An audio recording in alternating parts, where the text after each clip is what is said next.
call me a god. You call me a god. You call me a god. You call me a god. Let's go. I'm about to go off like a weapon. Fuel to the top, got a filled up engine. In my thoughts, obsession. I will not stop, no, I'm never second guessing.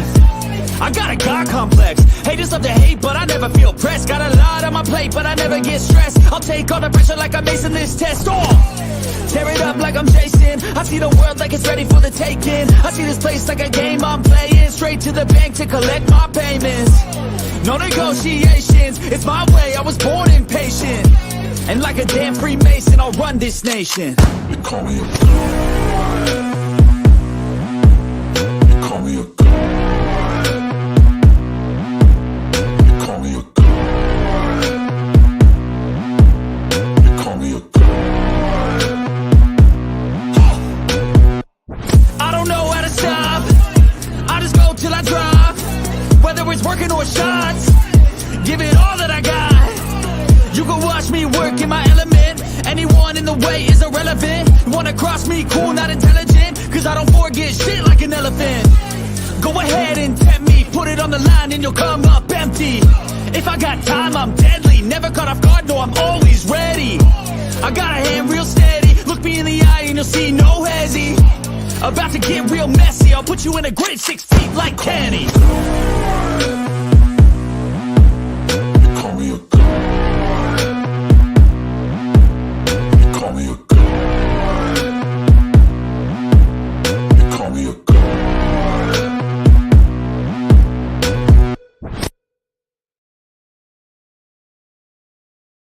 This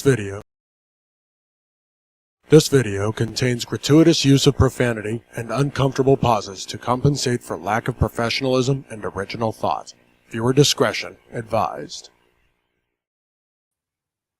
Rat-a-tat-tat, what is good, and welcome back to another episode of the East Meets West, where I am joined with my partner in crime, my brother from another mother, Philly Foothills Fuego. And ladies and gentlemen, first and foremost, you know, we were dropped down to 2 a while back, and we've been rolling with 2, and that's the way we wanted it for a while. But lately, we've been feeling kind of lonely, you know, so we felt we would expand our company again and try and get it back to 4. And, you know, first and foremost, this guy I met a long time ago. Well, actually, not that long ago. It feels like that, but it hasn't been that long. But I met him when he first started, and he joined Hardcore Sports, him and his brother. And, you know, they have became really good friends of mine, and they have great minds of football knowledge and great minds for Philadelphia Eagles. And we talked it over, and we sent out an invite to him to join us, and he is now officially another part of the East Meets West. So everyone, I would please like you all to welcome my boy, Tone, Philly Sports Rap, to the East Meets West. Appreciate you, sir, for joining us, and welcome to the podcast, my friend. Hey, man, it's a pleasure. It's an honor, but you didn't have to do no intro like that, man, because now I got to live up to that, bro. Like, come on, man. How you going to start me off on the first time I'm up here like that, bro? You know. It's what we do, bro. I listen, I know you can handle it. Ain't no. Oh, man, nah, man, definitely, man.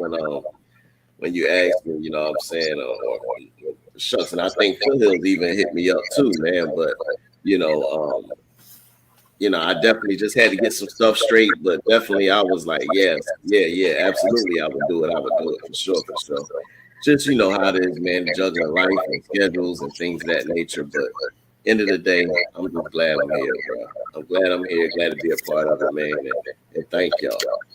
Well, it's like I said, man, your knowledge that you bring to football and our team, I love the way that you look at it. And that's kind of what we pride ourselves on here on this side, you know, when we do the show, is we love everyone's outlook and takes, because it makes you look at the game a different way. And you have that mind. And you're kind of my kryptonite. You make me stop and think sometimes. So I like having you. You should have had that song on cue. Should have, right? No, but what is good?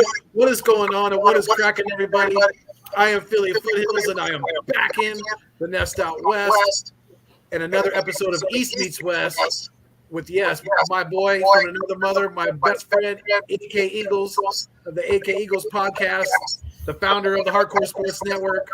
Definitely a great dude, and I'm blessed to be with him each and time we do this. And we're bringing in a new member to the crew, and we are definitely blessed to have you aboard, my guy. And we've been talking a lot on Twitter already, so I'm already pretty familiar how you think and things like that. So it's always good, and I appreciate always appreciate the positive feedback, all the retweets and things like that. So. Yeah. And everybody in the chat right now, we got 6 people in here. So salute to you guys. We appreciate it. Each and every one of you. Like I always say, you guys are the food and water to the content. Without you, it will not continue to survive. So if you're feeling the vibe, please make sure that you like, share, comment, and subscribe to keep our dreams alive. We really appreciate it, and we can't do it without each and every one of you. So we are double live stream tonight. Make sure you hit the thumbs up on both of our channels. We really appreciate it. Let's get it going, guys. Oh, my bad, dog. I should have probably said something to have them added to yours. I'll get on that next week. Oh, man. Look, bro. Man. I'm up here, man. You know what I mean? We get all that small stuff, man. We get all that later. I know. I'm just but I feel like a dick because it's not up there. That's all. It's all good, man. It's all good. Listen, man, we have won the NFC East. We clinched it. We clinched first seed. We get that bye, and I know a lot of people did not like the way that it ended. I did not like the way it ended either. I feel that we shouldn't have had to play our players this past week. Now, granted, it could have been a good thing, just to kind of keep the rust down a little bit, but I don't like the fact that we had to. We should have been able to rest them. But I'm not going to complain about it because we won. So the thing is, I really want to talk about this team first and foremost going in because we don't play this week. Thank God. It gives people like Jalen, like Lane, even CJ Johnson, even though he played last week, he's still healing. Josh Sweat. All these guys that are feeling any kind of pain right now, it's giving them time to heal. But in my eyes, most importantly, the two are Lane and Hurts. When you look at this team going into the playoffs, if you had to ask me which one you could go without, I think the answer is neither. Lane is possibly the most important piece of all.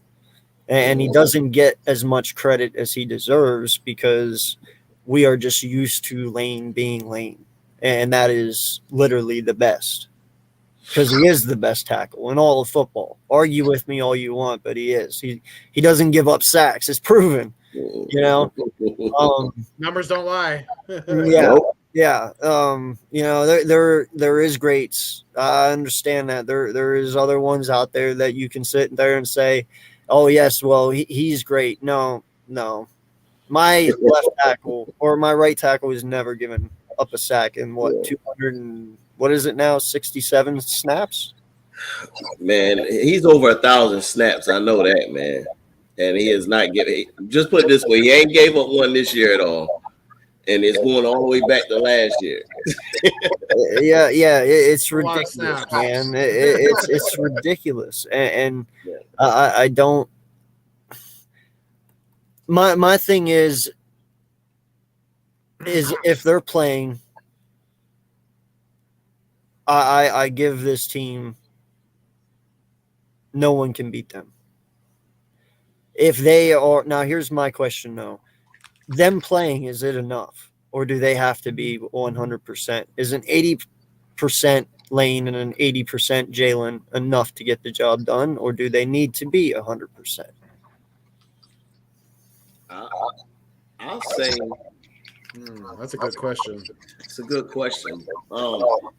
So 80% Jalen, 80% Lane can get it done.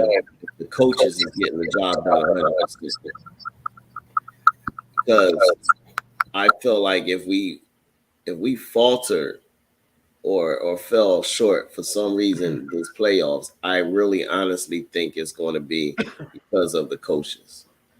Because we'll come out and we'll coach the hell out of one game and be just blowing people out the water. Then we come back the next game and be like, what the hell are y'all doing?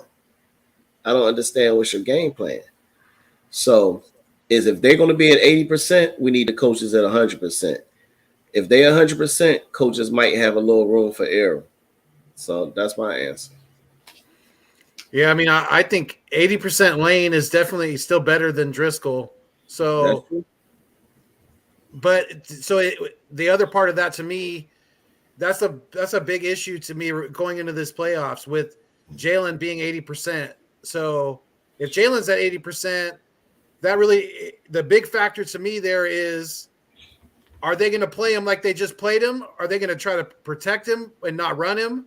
Because if you take away his running aspect, I don't know if we're going to be able to really go toe-to-toe with some of these upper echelon teams like the 49ers and possibly, maybe the Cowboys again. Who knows?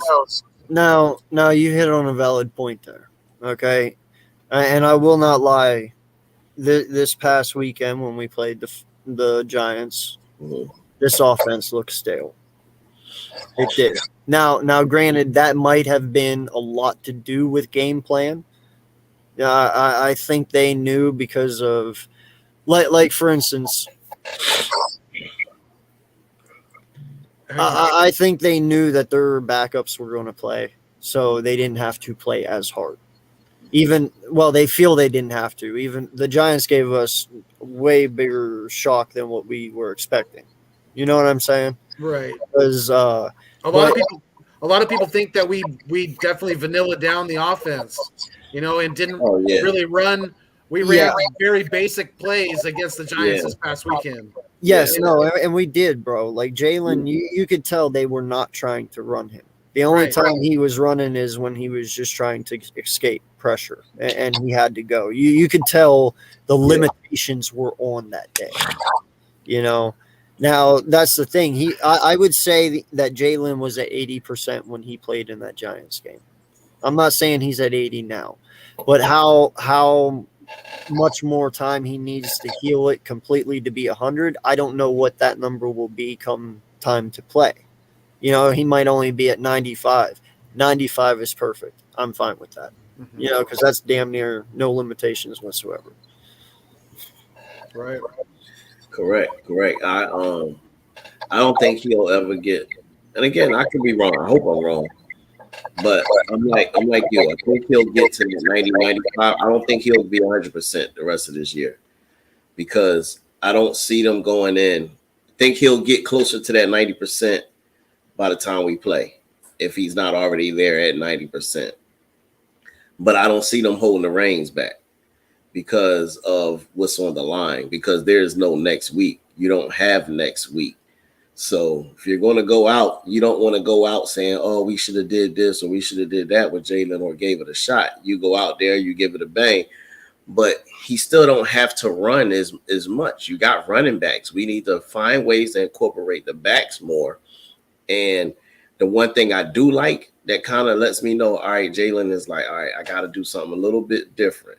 The fact that he didn't want a day off and wanted to go with the coaches in the film room, he knows like, all right, I need to master this now without my legs, just in case I'm not able to use those legs. Right. So I feel like to me, he's already thinking ahead and already putting the work in to be effective that way.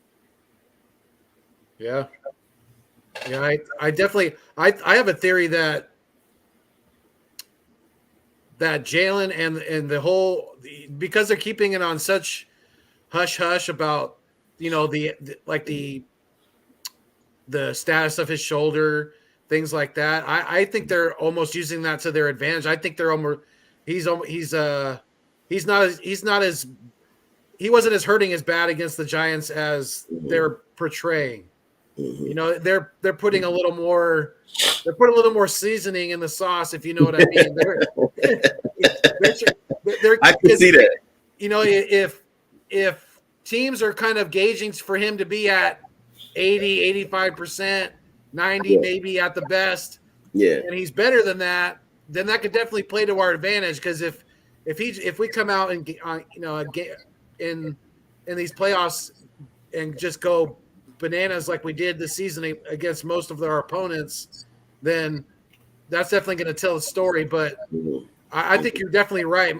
You're definitely right, Rap, when you say that we need to incorporate our running backs more, and even in the passing game, you know, run some screens, get them little, you know, run a what do they call that I forget what they call that when the running back goes and he runs down the sideline.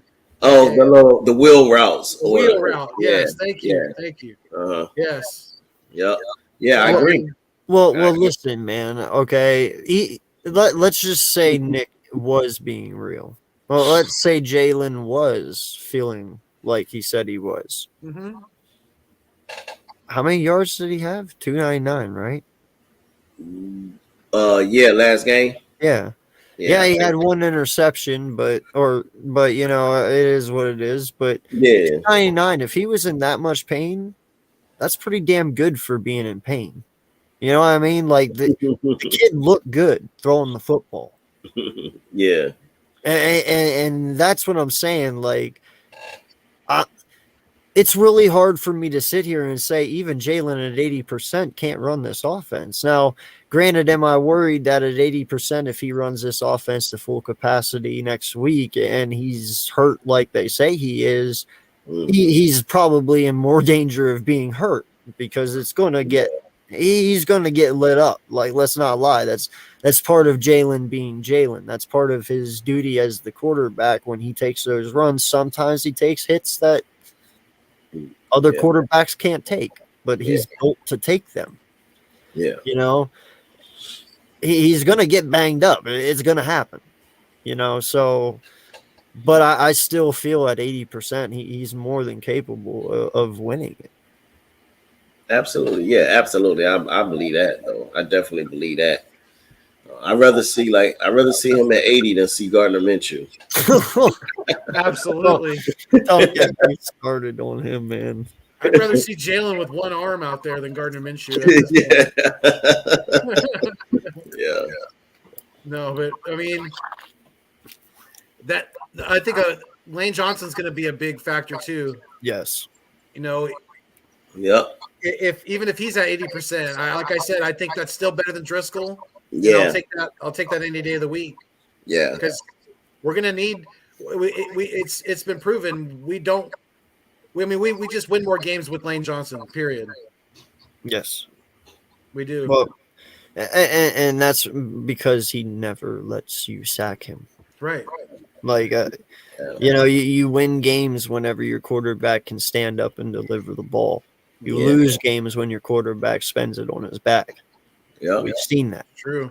The last 2 games he did not play, we've had a rougher time, and that's okay. That's to be expected. You can't go from a Hall of Fame right tackle to just Driscoll and expect not mistakes to happen. Right. You know, like it's going to happen. Yeah. But I believe Lane is that key piece. Lane has to play. Yeah, absolutely. Without a question. Without a question. We have a losing record without him. I forgot exactly what it is, but I just recently heard it. But we do have a losing record without Lane Johnson. Oh yeah, we do. Yeah. And even if it's not until the championship game, I hope we get Maddox back too, because I think we're going to need him. Yeah. when we go against, like I said, some of these upper echelon teams. Yeah. You know? Yeah. Did y'all notice? Gardner Johnson did good in the slot. He did, and Yeah.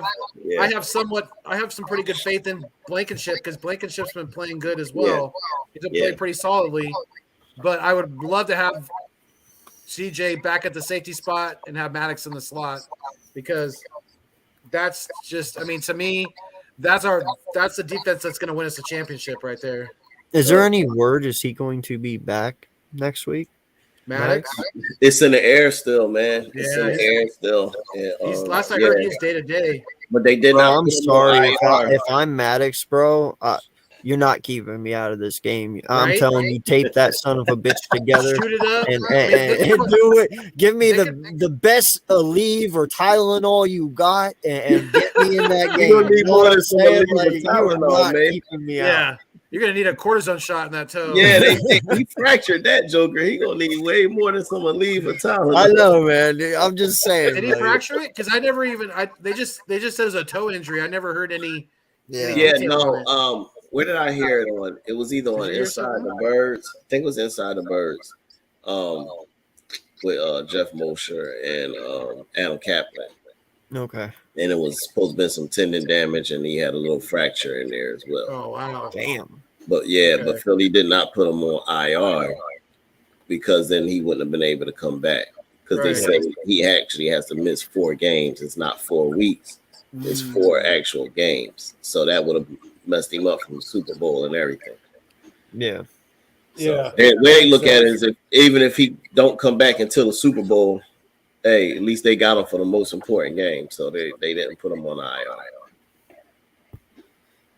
Yeah. Well, thank God they didn't do that, and hopefully he is back, because I listen. I understand Scott got that pick, but God, I am so tired of seeing him out there. Man, that was so luck. Well, it wasn't luck, but no. Say it with your chest, homie. Say it with your chest. When he got the pick, bro, I was so mad when he got the pick. I was happy he got it, but I was mad because he started pumping the chest and doing all that. I think I was on with halftime and Randy, and I'm like, bro, you've been getting toasted all year. You get one pick, you cannot celebrate. Get off the field. Good play. Get off the field. Like, right, that we expect you to do that shit. Yeah, what is this? Stop celebrating. Yeah. You're still 5 picks behind, and he's been injured all season. Exactly. Man. So, yeah. No, but that's something else that CJ missed. How many games, and he still led the league in interceptions. Hey, did y'all? I know y'all probably seen it or heard it, but did you hear the little fun fact? CJ Gardner Johnson and Dak Prescott, the only 2 people to have lead the league in interceptions and miss 5 games.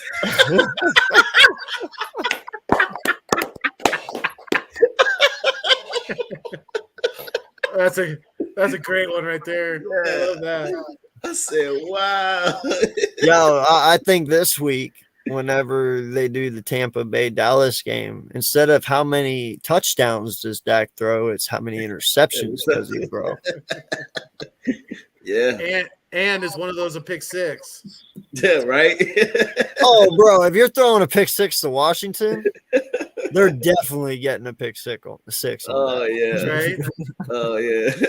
Because even though Tampa Bay's offense hasn't looked that great this year, Tampa's defense is pretty damn good. Dude, when Josh Sweat got that pick 6 when we played Dallas last, I thought for sure we were going to beat them. I thought Dak was done after that, but he responded. I mean, I have to give it up to him. You know, he did go off against our secondary, but I mean, I hope we play him a third time. I think it's gonna be the Giants, but we'll get into that in a little bit more here in a bit. Yeah. So, in all honesty, man, you know, the one thing that worries me the most in all of this playoffs, it is not my players. It is what defense are we going to get each and every week. You know, that is probably my main concern for this playoff run. Well, I guess it's going to be, from week to week. That's definitely because it's I mean, it's win or go home now, right? Yeah. With our defense, it's been weird because you seen it against who was it against? It was against I'm pretty sure it was against the Saints. Our secondary was playing way off the ball, letting receivers just run free in the first half, right? Yep. Andy Dalton tore us up. Yeah. The second half, they were bumping and running. They were up on the line. Yep. They were pressuring the receivers. Yep. What did that lead? That led to you give that the defensive line, the front four, you give them that extra second to get to the quarterback. It produces a lot of sacks, especially with this defense. 70 sacks this season, man. That's 2 away from tying the record. I mean, that's amazing. Absolutely amazing. Yeah. I never thought I would see an Eagles defense get 70 sacks. I really never thought I would. That's a lot of sacks, even for 7 teams. And that's what really, really pissed me off the most this whole year is we sit here and we have the unit that we have up front. Yep. And you're playing 10 yards off fucking wide receivers. Yeah. You should have been press coverage the entire year, bro. Because here's the thing. When you have corners like Bradbury and Slay and Maddox who are that fucking good, you're talking about 3 dudes who are the top of their positions. And they can sit there and hold a wide receiver for just 1 second. That 1 second matters tremendously against that defensive line. It does. That 1 second matters. When you're playing 10 yards off, them quick slants all day long, there ain't nothing they're scared of. Right. Yeah, and I never understood the soft coverage. Like, I get it. You like playing safe. You don't like getting beat over top. But, bro, I would rather give up one play every now and then deep to give them nothing. You know what I'm saying? Yeah. Like, who cares if you get beat twice a game? So they get 14 points. You can put up 28. What's it matter? Right. You know what I mean? I never understood it, and it always pissed me off. Well, especially when you had especially before Gardner Johnson got hurt, Blankenship's been playing good, like I said earlier, but maybe that's part of the reason why they haven't had as much confidence on the back end with the safeties. But I mean, our safeties have been playing at a pretty high level this year. I mean, Epps has been cracking people, been hitting people real hard all year. He's a hell of a hard tackler, and so is Blankenship. You know, they both fly around the back there. They fly to the ball. Yeah. They're good against the run, and it's going to be fun. I hope that we were able to get Maddox back at least for the championship game. If not, like you said, for the Super Bowl, that would be great. If we get him back at some point, I definitely think we're going to need him because there's a lot of good receivers out there. All right, this is a 2-part question here, at least to me, because I am more confident in this team, but I'm still not that confident in the coach of that team. Okay, like I am more confident in my team. My team, if they are fully healthy, the mistakes Jonathan Gannon they can make up for. Yep. If they're fully healthy. Yep. But when you have people in there who are young and still learning, they're not as equipped to make up those mistakes because they're still learning. So that's what I'm saying. Like, I have full confidence in this entire team. It's just the man running the defensive team that I'm still iffy on. What JG am I getting each and every week? Is he going to be consistent these next 3 games? That's what you need to worry about, consistency. If he is consistent, we will win. But the moment things go south, is he going to freeze up or is he going to get through it and come out the other side? That's the only thing that needs answered. Whew, man. Bro, I wish I had a crystal ball to not take me through the pain of waiting to find out. Because you hit it, you nailed it, bro. You straight up nailed it. Like, that is the problem. I don't feel like it's not the players. We have the roster to accomplish what we need to accomplish. It's can these coaches put them in the right position to succeed? He said it. You said it. Why are you playing off when you got the top two of the top corners in the league playing across from each other? Why are you playing off? It's a third. It'd be a 3rd and 5, and they playing off 7 yards. Like, bro, they need 5. Can we get up? Can we get up a little closer, bro? Like, come on, man. You know. So yeah, you nailed it, bro. Yeah. Yeah, it's definitely going to be interesting because I know you guys have been hearing the chatter too that both of our coordinators look like they're getting some head coaching interest. So Ooh, my wish is about to come true. I feel it in my bones. I think if the Texans just want to go, I mean, they already fired Lovie Smith, but if they just want to go ahead and swap coaches. Stop! You're stealing my thunder, homie. That's my thing. I have been preaching about this. I was hoping the Texans fired him last year, but then they promoted him. So I was like, shit. And honestly, I don't know why they fired him. I mean, listen, I get they only would they have 3 wins this year, right? Yeah, they were like 3 or 4 wins. But dude, they were the most abstract 3-win team I've ever witnessed in my life of ever seeing football. Like they shouldn't have been a 3-win team. How many games were they 7 points? They lost by 7 or 3, and they weren't even games they should have been in. You know what I mean? Yeah. That last game I thought was going to be terrible against them and the Colts, but it looked like it was pretty good shootout there. But I've never seen a game with that many combined losses. I think there was 25 combined losses between those two teams. I'm telling you right now, bro.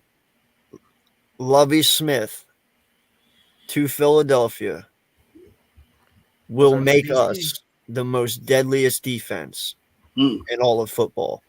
Lovie Smith with this roster.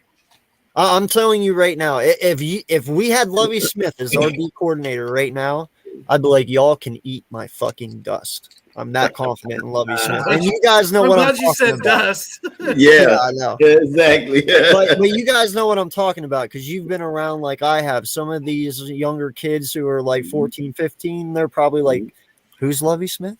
I don't know, but I'm just saying they might be. Dude's a GOAT. When it comes to defenses, Lovie Smith is a fucking GOAT. You know, go back and look at some of the players he's drafted over his time. The dude is a very good eye for talent. He would help us talent scout-wise. He would be excellent as a defensive coordinator. You want that Jimmy Johnson defense, that hitting hard, very aggressive defense, blitzing all the time. That's Lovie Smith. Like, dude, he would just hands down just make this team so much better. I see the headline already: City of Brotherly Lovey. You know? Right? I'm telling you, I don't know how y'all feel about that, but yeah, I'm putting my flag out there for Lovie Smith, man. My flag is out there. Bring Lovie Smith to Philadelphia. Yep. Right. Oh man. You guys got a favorite? What's that? I said, you guys got a favorite that you want to see come in to take his place? Like any? Well, that's why I brought up Lovey. I'm with you on that. Okay. I was excited when I heard that he got fired from the Houston. I know too. I never felt so bad in my life to be excited to see someone get fired, but I was definitely excited to see that. I know. I texted you. I was like, I know. Hey, Lovie Smith got fired, dude. I know. I was like, it's lining up, bro. It's lining up. And then all you got to do is just bring back Frank Wright as the offensive coordinator, and there's your team. Yeah, because Steichen's getting head coaching interest. Exactly. That's what I'm saying. So you get Frank Wright for OC, and you get Lovie Smith for D, and bam, we're back. Yeah, if it ain't Lovie Smith, man, my only other person would be Vic Fangio. That would be the only other person I could think of right offhand if it's not Lovey. Either one of those guys, I'm happy. And Vic has been consulting with us this year, so he's already kind of tied to the organization. Yeah, that kind of makes sense. Yeah. Yep. Oh, I like him too. I wouldn't be mad if they got Vic Fangio. He's got a lot of experience. He's a great defensive mind. and I think he could do some great things with some of these core pieces that we're going to have. Next year we're going to add in the draft. We got the top 10 pick. We haven't even touched on that either. I mean, we got the top 10 pick. Thank you, Saints, for having a pretty shitty year. And somebody asked earlier if Gardner Minshew would succeed in Tampa Bay if Tom Brady was to retire or move on after this year, and I said, yeah, he probably would to a degree because that division has really gone south. Yeah. Luckily for him, it gave him a chance to win a division on the down year. He had his shot, bro, these 2 games to prove his worth, and he didn't do it. I don't give a shit where he goes, bro. Yeah. That's another thing too. Do you guys think we need to upgrade the backup quarterback? Yes. Oh, heck yeah. I need no Cole is true. I definitely need to get rid of him. I'm ready to get him out of there. We need someone who is got a similar skill set to Jalen. We just do because someone who can, is a dual threat type of a quarterback. I know some people ain't gonna like it, but you'll get him cheap, and at least he can function the offense a lot better than what Minshew can. Who's that? He was Atlanta's starter this year at the beginning. Oh yeah, I know. Marcus Mariota.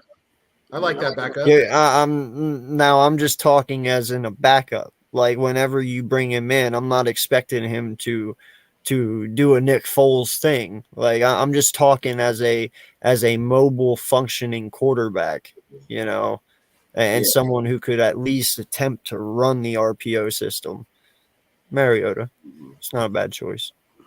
Yeah, Bridgewater, but he's too injury prone for me. I don't want to bring him in. I'm good. He'd die in the NFC East, bro. He would. We hit too hard over here. Somebody would hit too hard over here. Yeah, somebody would clean his clock, bro, and he'd be done. Like, oh, his time would be spotless. Yeah, that's crazy, man. That's crazy. So, do you think they go to a blackout game for the first game, or they save it for the championship? I would save it for the NFC Championship personally. You mean we're all black? Yeah. Shit, no, bro. I'm saving that shit for the Super Bowl. Yeah. I'm blacking out the Super Bowl, bro. That's what I'm doing. Now they're gonna wear the home green on the end of in the division round, I think. Go ahead. Why Cole's talking about so Cooper Rush? He in the market. He in the market for a reason. Yeah, no, I don't want Cooper Rush, man. No, you guys have painted him. He is no good. Let's just say I'm in no rush to get him. Yeah, not at all. No, so listen, man. We got some good matchups coming up here this weekend. I asked him. I wanted to have a little fun tonight, dude. Oh, shut up, Cole. I'm trying to. I know, right? God damn! All you Cowboys fucking shit up all the time. Go home. Go to sleep. Oh man. No, we got the Giants playing Minnesota. You got real quick before we get into this, So there's a guy up here on this panel that I want to recognize for his brilliance in football. I was the only one that called the Jacksonville Jaguars going to the playoffs this year, if you don't recall. Yeah. Guess what? Everyone laughed at me and said I was fucking nuts. Yeah. I'll take that props right now. You're welcome. Yeah. Great job, man. Great job. Dougie P at it again. I told you I could see him doing some magic over there, and voila, he did it. So yeah, thank you. He did. But no, wanted to have some fun by ranking our top 10 playoff teams. And on both sides, going from the 10 being the least you expect to make the Super Bowl, and just a quick reason why. It doesn't have to be long. Okay. To your number one. All right. Yeah. Foothills, I'm gonna let you go first. Give me 1 second. Let me grab it. All right. Nah, don't worry. I'm with you guys. It's going to take me a minute to think too. So this was a spur of a moment. So we're doing top 10.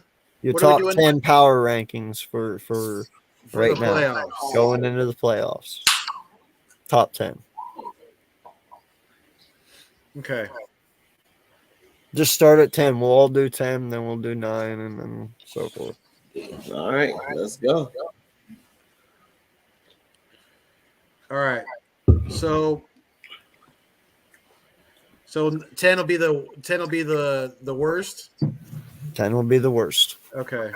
So let me figure it out real quick too. Because I gotta go from, well, I could do it from, because there's 14 teams, right? So 10 being the worst, huh? Yep. Okay.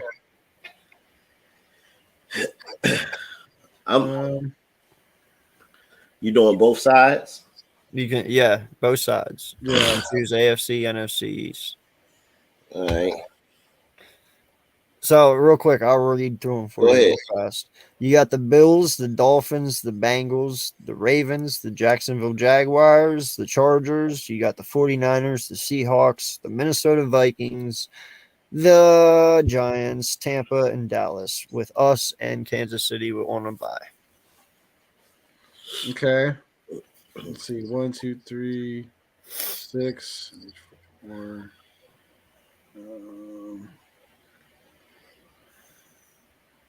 So we're doing one by one. Yep. For me, number 10. Yeah, go ahead. For me, number 10 going to be. I'm putting the Dolphins there. Ooh. Yeah. Ooh. Okay. A reason why? Yeah. Besides their head coach looking like a serial killer out there. Well, isn't Tua like is Tua playing? I mean, what's Yeah, so that's why I figured, because Tyreek Hill give you a shot anyway. Yeah. I don't care who you got. That Joker, him and Waddle gonna give you a shot, bro. That's true. But I think it's gonna be a long shot because of their quarterback situation. Okay. So that's why I put them at 10, and they may actually probably shouldn't even be in the top 10 if Tua ain't gonna play. But when you got Tyreek and you got Waddle, man, you still got a chance. And Mostert is playing really well right now too. Yeah, exactly. Yeah. Yep. So yeah. I like it. That's 10 for me. How about you, Foils?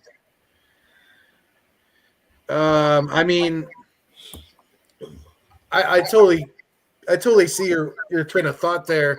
But if Tua ain't playing, yeah, Tyreek Hill can't. We'll still get some things done for you.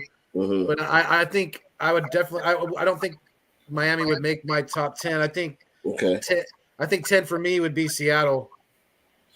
Okay. I'm gonna go with Seattle at 10. I like what Geno Smith has done this year. He's got some veteran experience. DK Metcalf is an absolute beast.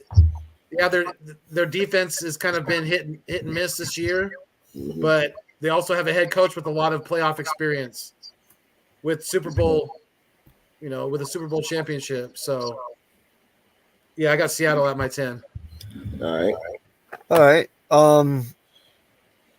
What do you going to think, give some love to the NFC East here. Number 10 for me is the Giants. You know, listen, I think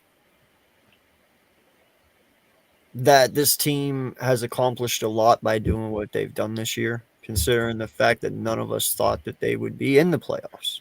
They are rebuilding, and that's fine. Everyone goes through it. We went through it last year.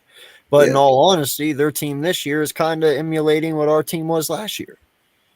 And, they really are. The ball is coaching excellent. These players believe in him. and they're playing hard. They could possibly sneak one out here. I'm not gonna lie. If Saquon plays, if DJ plays, if their team is semi healthy again, it's quite possible because we all know Kirk Cousins is a shitty fucking quarterback. So it could happen, man. So I'm gonna put the Giants at 10. Okay. All right. Okay. Yeah. So number 9. Number 9. So for number 9, I'm going with the Seattle Seahawks at number 9. So I'm only giving them a slight edge because of the quarterback situation. Geno has played well. Actually shocking for me because I ain't gonna lie. I said 49ers was going to have a top 10 draft. I meant the Seahawks going to have a top 10 or top 5 draft pick this year because I just knew he was going to stink up the place. But he gives them a chance, man. He gives them a chance, and that daggone running back and that secondary they got, with Woolen and them, man. Kenneth Walker. They're up and coming, bro. Watch out. No, dude, you weren't the only one, man. I actually said, man, I don't know what the hell Seattle's doing. I was like, they got first overall pick by doing that shit, and wow, did my foot get inserted into my mouth fast? It's almost like I jinxed it to happen. Yeah, exactly. No one saw Geno Smith balling like he has, man. It's amazing what they've done over there. Pete Carroll, props to you, sir. You somehow found a way to bring out Geno Smith. Right? You definitely made Rex Ryan look bad. That's for sure. But my number 9 is going to be the New York Giants. I think that they are a legitimate team to knock off the Minnesota Vikings. They just went toe to toe with them in their house a couple weeks ago and lost on a last minute field goal. So yeah, I think the Giants are going to be my number 9. Okay. And you know what? I'm going to go. Actually, you know what? I'm going to actually say Minnesota is my number 9 because I'm going to say that the Giants are going to upset the Minnesota Vikings. So therefore, I have to put the Vikings below them, right? So no, not necessarily. You can have upsets. Not necessarily. You can have upsets.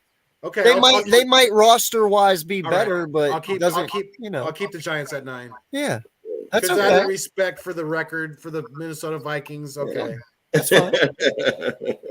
Hey, crazier shit has happened, my guy. Hey, right? Absolutely, yeah. So, we're kind of all around the same wavelength here. My number 9 is Seattle. Seattle, their team. I will say because they have the wide receivers and Lockett and DK and Kenneth Walker and what he brings and Geno just balling this year, and their defense is not that bad, So I will put them at 9 just because I feel they have a few more playmakers than what the Giants do, But all in all, that was very hard to choose between 10 and 9 between those. Gotcha. Yeah, that makes sense. So number 8. Yeah. Number 8, man. It's a toss up for me on this one, for real. Because I don't know if I want to go with them or if I wanted to put the Giants here in this spot. But I'm going to go with the Chargers. Ooh. I'm going to go with the Chargers. Okay. In number 8. If they can stay healthy, find his rhythm, and get rolling, they have the capability of scoring. A lot of times there's just been their defense staying healthy or what have you. But this year at flip-flop, it was the receivers constantly going down that kept Justin Herbert and them from really doing what we thought they was going to do. and still they made the playoffs. Yeah. It's true. But they're down there as low as they are because this game they got coming up is a sneaky game for them with the Jacksonville Jaguars, bro. It's all set in prime for Dougie P to get an upset victory in these daggone playoffs. You know why? Because he's been there. He knows what to do. He knows how to prepare for it. Yeah. And he's ready. You know what I mean? So I could see him getting those guys one win, at least one. And unfortunately, Chargers, y'all in the way. But that's why I picked the Chargers, though. Okay. I like that a lot. Yeah. Yeah. At number 8, I have the Minnesota Vikings at number 8.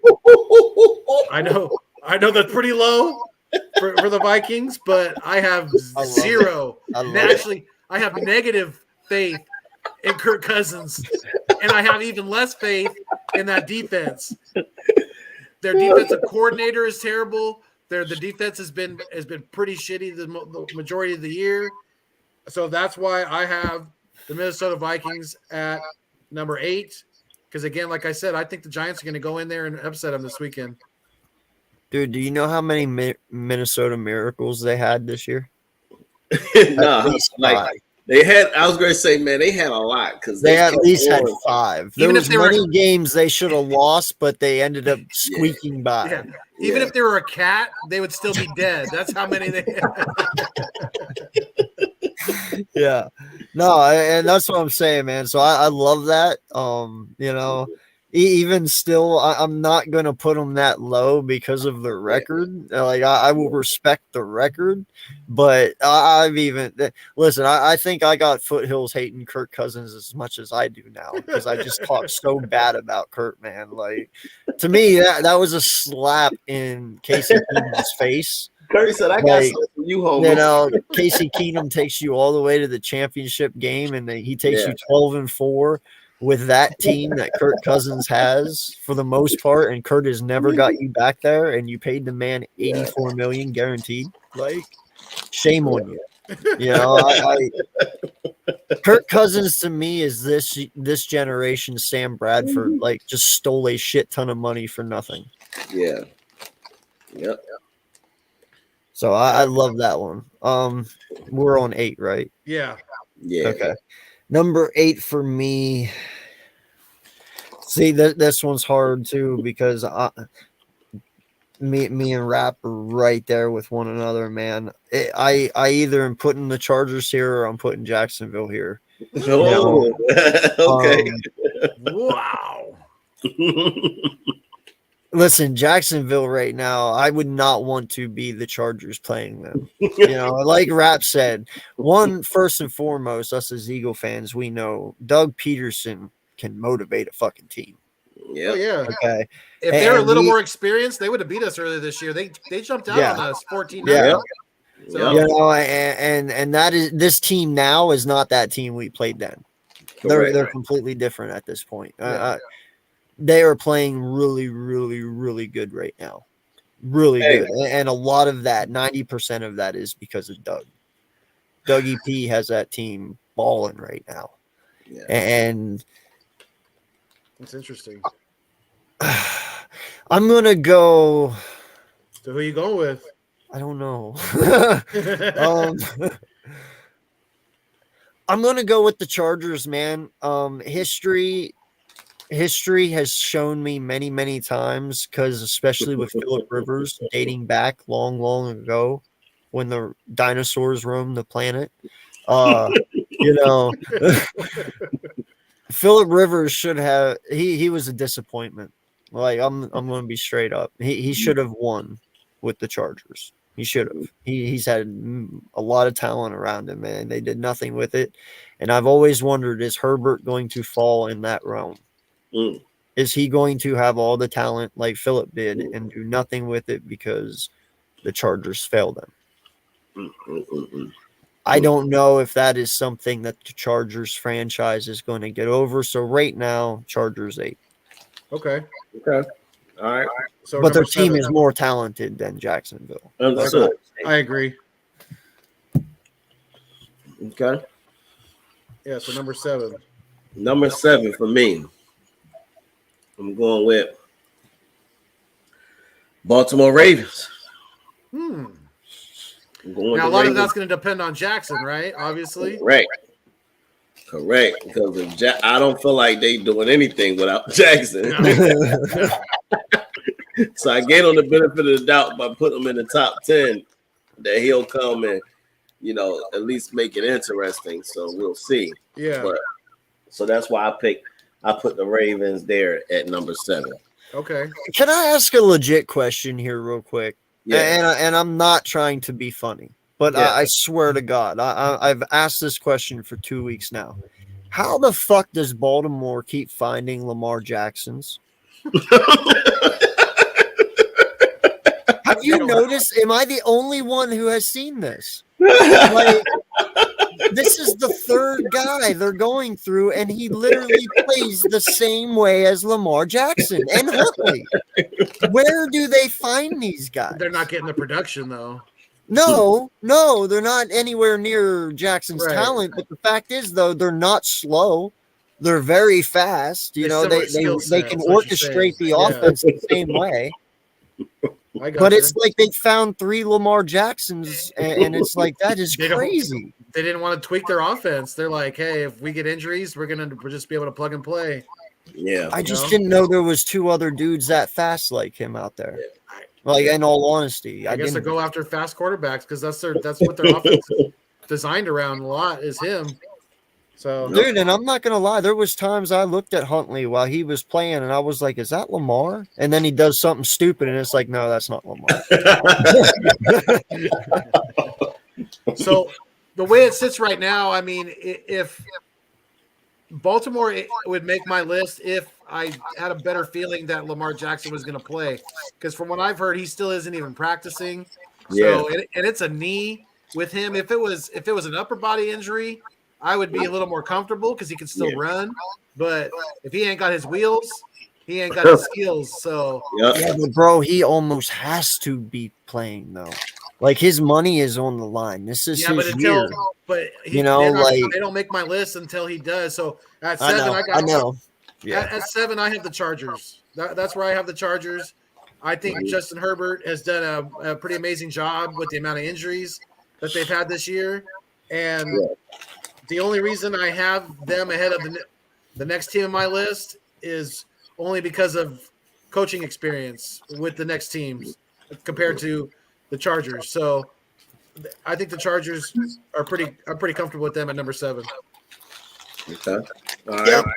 My number 7, then I'm going with Jacksonville. Like I said, and actually you even said it too, coaching. I'm sorry, I trust Dougie P over the Chargers because Dougie P's proven he at least has a Super Bowl, right? So he knows what he's doing. So I'm taking Dougie P over the Chargers coach. Yeah. Like I said, the Chargers team is definitely more talented, I would say. They got bigger names on their offense. They should be able to handle it. But we've also seen the Chargers fumble a lot. I'm just going to give it to Jacksonville right now because they're more consistent. Consistency is a very big factor in playoffs. You have to be consistent for 3 weeks. They're building momentum going into the playoffs too, exactly. which is big. So yeah. Yep. Mm-hmm. Mm-hmm. Hey, AK, do you remember? I think it was back in preseason or really before it kicked off, and I said Jacksonville need to watch out for ETN. See, he got hurt last year, and that joker has taken off this year, man. I know I've hollered Travis Etienne a few times. I'm kicking my own ass for that. You have no idea. Dude, I picked him up in fantasy, right? James Robinson started. So I picked up James Robinson too. ETN didn't do anything for like the first 5 weeks, I think it was. So I dropped his ass. 2 weeks later, they let go of Robinson and start ETN. And ever since he went off, and I was like, son of a bitch. I was like, you idiot. Yeah, I hate when that happens. Oh shit! I was so upset.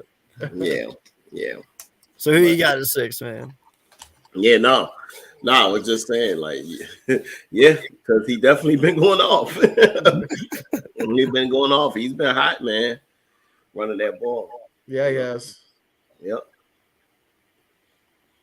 Yeah, so at 6, who you got, Rap? So at number 6, this is where I bring in those Giants. Ooh. They've been hanging around. They managed to skip 2 picks, but this is why I bring in the Giants, man. What's up further? So the Giants I put there at 6 because I think they got almost a 50% chance. They not quite there, but almost. And I think it's their coaching is why I put them there. Okay. Coaching and Saquon Barkley, because poor fella, you got Philly who won't even run their back, and then you got the Giants who run theirs in the ground. So both his tires are flat. They like, we running you, bro. I don't care. So, with that being said, at 6, I feel like the coaches will put together a game plan. You got Saquon, and believe it or not, Danny Dimes have not thrown a lot of interceptions this year. So, and they play hard. They play hard for that coach, man. I mean, their backups play hard. Yeah. No kidding. That's why their defensive coordinator has been coaching really well this year too. Yeah. So he's got them playing at a high level. Yeah. Yeah, I can't be mad at that at all at 6. But at 6, I have the Tampa Bay Buccaneers, and I have them there partly because of coaching. They have that coaching experience. Yeah. They got a good coaching staff, and of course they have Tom freaking Brady, and his weapons are he's finally getting all of his weapons on offense. So that trio is kind of scary. Mike Evans, Chris Godwin, and Julio Jones. That's kind of a scary threat right there. And if he's got those guys running at a semi-high level, if not a full level, and he's got his tight ends, he's got he's got his running back, I just think that Tampa Bay is pretty strong at number 6 there. I know they haven't been putting up a lot of points. They've been struggling here and there, but I think they're kind of just they're playing some good ball recently. So that's why I got Tampa at 6. Okay. Number 6 for me is going to be Minnesota. Minnesota. Okay. If Minnesota had any other quarterback, they'd probably be higher. But I think them being at 6 is just respectable enough. I don't want to give you too much hope, but I don't want to give you too much negativity as well. You're right in the middle. Listen, you have Jefferson, you got Hawkinson, you got Cook, you got Thielen, you got great players. Like, no disrespect there. You just got a shitty fucking quarterback. Oops, that's all it is. And until Kirk Cousins proves otherwise, that's where y'all are at. Sorry, Purple Pocket Podcast. I don't mean to put your team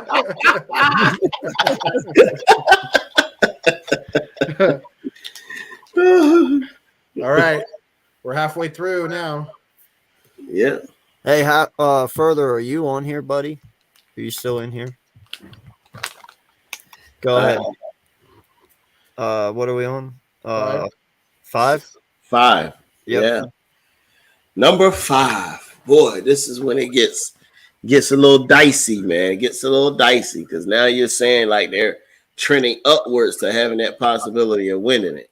You know what I mean? Come in here real quick further. So number 5. All right. At number 5, I'm going to. Oh, let me make sure I do this right. Hold on. Yeah, remember. You still got quite a few good teams out there now. People are always watching rap. Remember? Yeah, I know, man. Hold on. We got 7 in the chat right now. All right. Salute to the 7. I'm going with Shout out to all you. Somebody took her number back. 5. Believe it or not, I'm going with the Tampa Bay Buccaneers, bro. Ooh. Okay. Going with Old Man River, huh? Yeah. Actually, you know what? I'm sorry. Can I use my eraser real quick? Sure. All right, because I forgot about somebody, so I can't go with them. Okay, I can't go with them. Sorry, Bucks. Y'all have now been eliminated. You don't make the cut at all. So, at number 5, what's going on further? Yeah, what's good, yo? I'm going to go with the Cincinnati Bengals. Okay. Monster. Someone's probably saying, man, that's a little low for the Bengals. And I do believe they probably have a great shot, but I can't put them there, man. I got some other teams that I think is above them. High as they can get on my list is number 5, and I hope Jamar Chase and them don't see this and they play us. I respect it, dude. But I got them at 5. Everybody know what old Cool Burrow can do. Everybody understand how Jamar Chase at times is uncoverable. So they got just as good a chance as anybody to get there. Yeah. So real quick before we move on to 5 there for Hills. Further, I wanted to bring you on, man, because I wanted to ask you something. How you doing? What's good? How would you like to be the 4th member of East Meets West? I would love that. Really? You sure? Hey! All right. That'd be fantastic. Thank you, man. I appreciate Welcome. it. I'm kind of shocked. No, we've been wanting to get it back to 4, man, back to the old way. You know, the more people, the merrier, better conversations, better interaction, you know. Yeah. And, we've been rolling duo this year, and we like it, but it's always better to have more people. Yep. Absolutely, man. Thank you. I appreciate it. I really do. That's more flavor to the kitchen. I'm surprised, right? I'm completely shocked. It's all good, man. Thank you. Yeah, welcome. I'm a loss of words right now. I thought you were going to ask me like a Eagles question or something. Well, it's kind of went over my head right now. Kind of an Eagle question. If you think about it that way, it's kind of an Eagle question. Yeah, I'm down. Totally. Thank you, man. Are you wearing a poncho? That's cool. Yeah, I only wear it during the playoffs. Nice. I call it the playoff poncho. God, we need to get him an Eagle sombrero. Right? You need some chips and guacamole too. Dude, we need to get him, and we need to get him some Eagle sombrero. Yeah. Hell yeah, a nice green one. Yep. What's this guy want? We're being invaded all of a sudden. The invasion of Mitch. What's up, buddy? What are you doing, Mitch? What's going on, MK? By the way, sports rap. Mr. Yeah. Viper's wrong. Doc Rivers is still here. Why? Not all, did you come in here to spread your Sixers nonsense? Yeah. I gotta finish my top 5. Top 5 We don't what? have time for Doc Rivers crap. Hey, I'm right here for you. Top 5 what? All right. Where are we at? Was we at Foothills with his yes, Oh yeah, and by AK's reaction to your number 5, I think we might all have the same one because mine is Cincinnati as well. So I have the Bengals at number 5. I mean, I'm a pretty big Joe Burrow believer. I just don't know if his offensive line is going to be able to hold up against, some of these better defenses. And Cincinnati's defense hasn't overly impressed me this year. Yeah, they've been good at times, but they've definitely been very beatable at times as well. So that's some of the reasons why I got Cincinnati at 5. AK? Top 5 what? Teams? Time out. Yeah, no, we're doing our top 10 power rankings for going into the playoffs. Oh, okay. Number 5 for me is Miami. You know, we talked about it earlier. With that, Number 5, What- Miami. Miami. Now listen, I agree. I'm trying to explain it. God damn. What? I have them at 5 because yes, Tua not playing is a very bad thing for them. Yeah. But if he does play, they're not a bad fucking team. No, that's true. You I know, agree. They can. Tua and Waddle mean something. They mean more than Kirk Cousins. That's a big if, though. Now, is Tyreek Hill playing, or does he have a concussion? Because that's what I heard from last week. Are they like drinking concussion water there, or what? What's going on? Who knows? But I love that living room for Hill. Thank you. No matter what, though, listen, Tua playing makes them a better team. Yeah. Now, he hasn't played in a while, and I understand that, but hell, he didn't play for a while the other time and came back and still did fine. So I'm just saying, Tua is the if factor here. If he plays, they're 5. If he doesn't, they're not 5, but they're not a bad team. They're not worse than the ones that I've said before. Okay.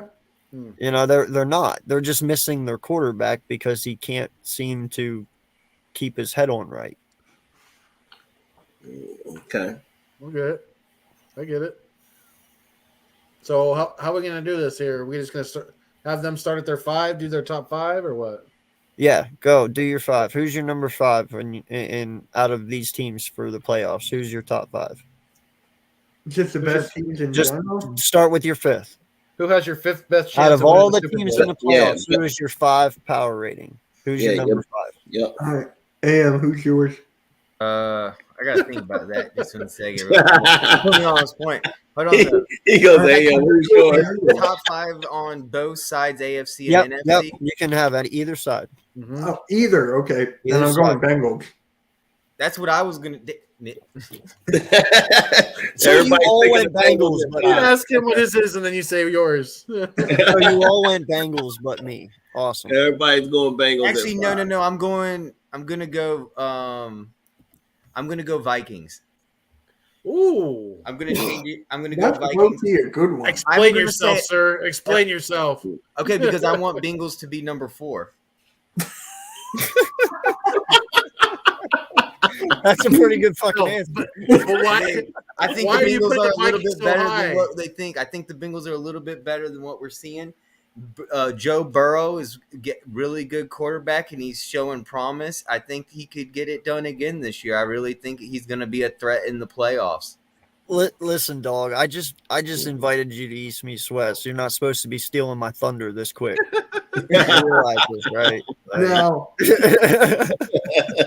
there's one thing that concerns me I had a about good the one. Bengals, and that's Huh? Eli Apple.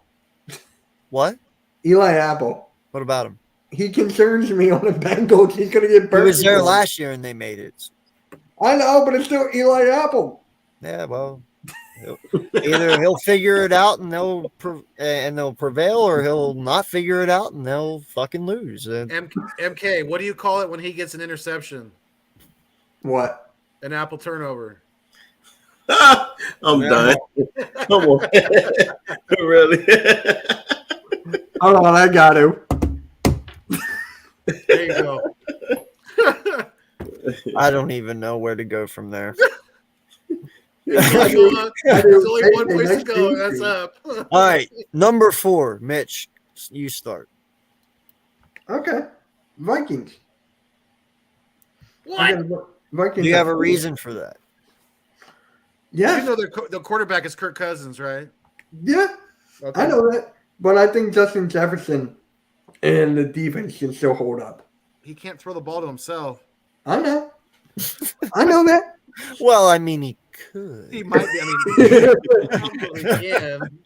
Shouldn't doubt him. What? Yeah. Vikings at 4. All right, further, you? Okay. I said Oh, yeah, Bengals. Bengals. Yeah, Vikings 5, Bengals 4. Okay. Gotcha. Rat. All right. So Number 4, I'm going to go with the San Francisco 49ers. Ooh. Going 49ers at 4. I know they got Mr. Purdy, and hopefully this playoffs he ain't so purdy. I hope he I can. don't believe in that hype. I He hope will be till he gets to us. exactly. But I definitely think the link would get to him playing against us in the NFC Championship game. But they got just as much chance as the Bengals to get to that Super Bowl, man, because one thing I will say is their head coach is good at drawing up some game plans and getting everybody involved. Kittle is back. They know how to use Christian McCaffrey, as you can see already. And boy, was Carolina misusing that guy. Yeah. And now the biggest part of this, though, is let's see how healthy Debo is going to be when he comes back, because that was pretty. Brandon Ayuk has been balling out this year, He's though. been He's balling. definitely emerged. He's been balling. So we're going to see, but I'm putting the 49ers at 4. That defense they got is real, and that guy over there, Bosa, seems to be unblockable right now. More the reason why we need Lane Johnson and not Driscoll, because he's going to mop the floor with Driscoll if we run against them. Oh, yeah. But 49ers at 4 for me. Okay. At number 4, I'm gonna place. I'm gonna have to place the Buffalo Bills at number 4. The reason I have them there is because Josh Allen he's definitely been more susceptible to turning the ball over this year. So if that rears its ugly head for them in the playoffs, that could definitely come back to bite them in the ass. And I just think that they don't really have a balanced offense. They're pretty much they're a throwing offense. Yeah, they do run the football. They don't really have any studs out there, but I think Buffalo. I just think their defense is going to be a question mark for them going into the playoffs, and things like that for them could like I said, it could definitely come back to bite them in the butt. But I think Miller. Yeah, thank you for reminding me of that too, because that was another thing I was going to bring up is no Von Miller. Yeah. That's definitely a big piece to miss off of that defense. Big veteran leadership who is still performing at a high level. So yeah, great point, AK. Thank you for reminding me, because I definitely wanted to bring Von Miller up, because that was one of the things I had. Why I had them a little bit lower than maybe some people would. But yeah, Buffalo at 4 for me. Yeah, I'm right there with you, man. Listen, some of those games they lost this year, totally unexcusable. Buffalo.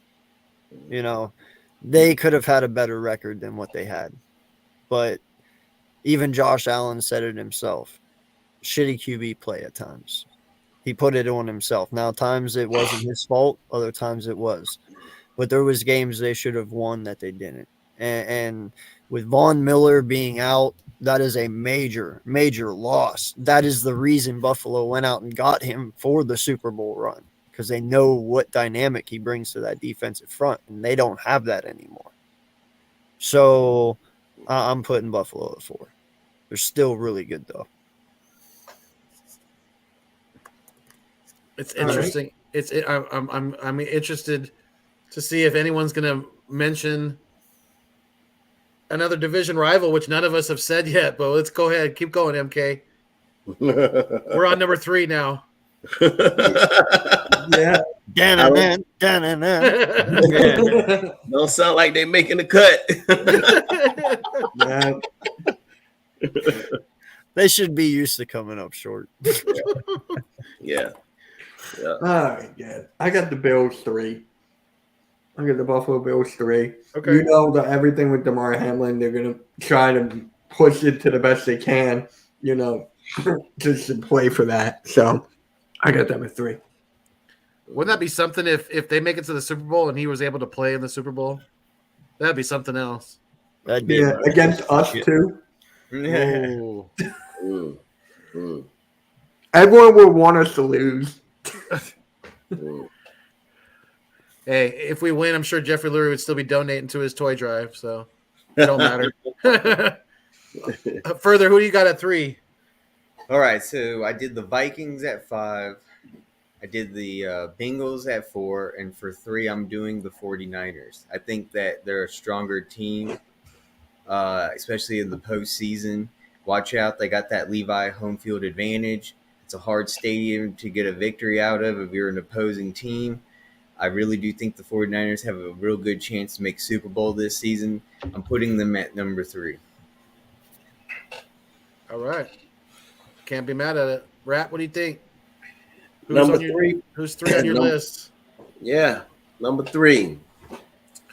I'm going to have to go with Buffalo Bills at number 3. Man, he said it. See, he said it. I can't add no more to it. For real. I mean, it's Buffalo, bro. It's Buffalo. Stephon Diggs, Josh Allen. Their offense is just insane. Their defense, I felt like, is a tick down with Von Miller going out, but they can definitely put the points up with the best of them, bro. So I'm definitely going with Buffalo. They might have to. Yeah. All right. So at 3, this is where I'm going to place our Philadelphia Eagles. And the reason why I'm placing the Eagles at 3 is because of the question marks we have right now with Jalen Hurts, his shoulder. What percentage is he going to be at? We were talking about it earlier. You know, even if he's at 85, 90%, are they gonna fully release him, or they, like, to play his full game? And you know, Lane Johnson being question mark as well, Avonte Maddox, and just the defense. The defense in general has been up and down this year. The coaching and the play calling on both sides of the ball has definitely got me concerned. I hope they've just kind of dumbed it down these last few weeks, especially with Gardner Minshew. Those couple games, yeah, we did put up quite a few points against Dallas, but man, did we struggle against the Saints. It was pretty ugly. But I just think that with all those question marks right now, that I'm trying to be as unbiased as possible. That's where I have our Eagles right now. Third best chance of winning the Super Bowl. Okay. All right, so before I go any further real quick, I just want to put this out there. All right. First and foremost, after I did this, I realized I left one team out. But then I realized, well, I only let them out because they are the pinnacle every year. And we know they're going to be good. And that was Kansas City. But that's only because we all know Kansas City's going to be good every year. I mean, they got the best coach in the NFL. They got the best quarterback in the NFL. I don't expect anything less. You know what I mean? So we all know Kansas City's good. So we can just automatically just, you know what I'm saying? Like, I already know Kansas City's good, but I did not account for them. But they are definitely, in real life, they are number 2 on my list. But I didn't put them on this one. But I just wanted to clarify that. Gotcha. And that's because I counted wrong. I was. That's what happens when you. He's missing a finger and he forgot to take his shoes off. Sorry, people. Yeah. So, anyway, we're gonna do this with knowing that Kansas City is my second, but not on this one. Gotcha. Number 3 for me is San Francisco. San Francisco is really good. Debo, listen, they are peaking at the right time. At the right time.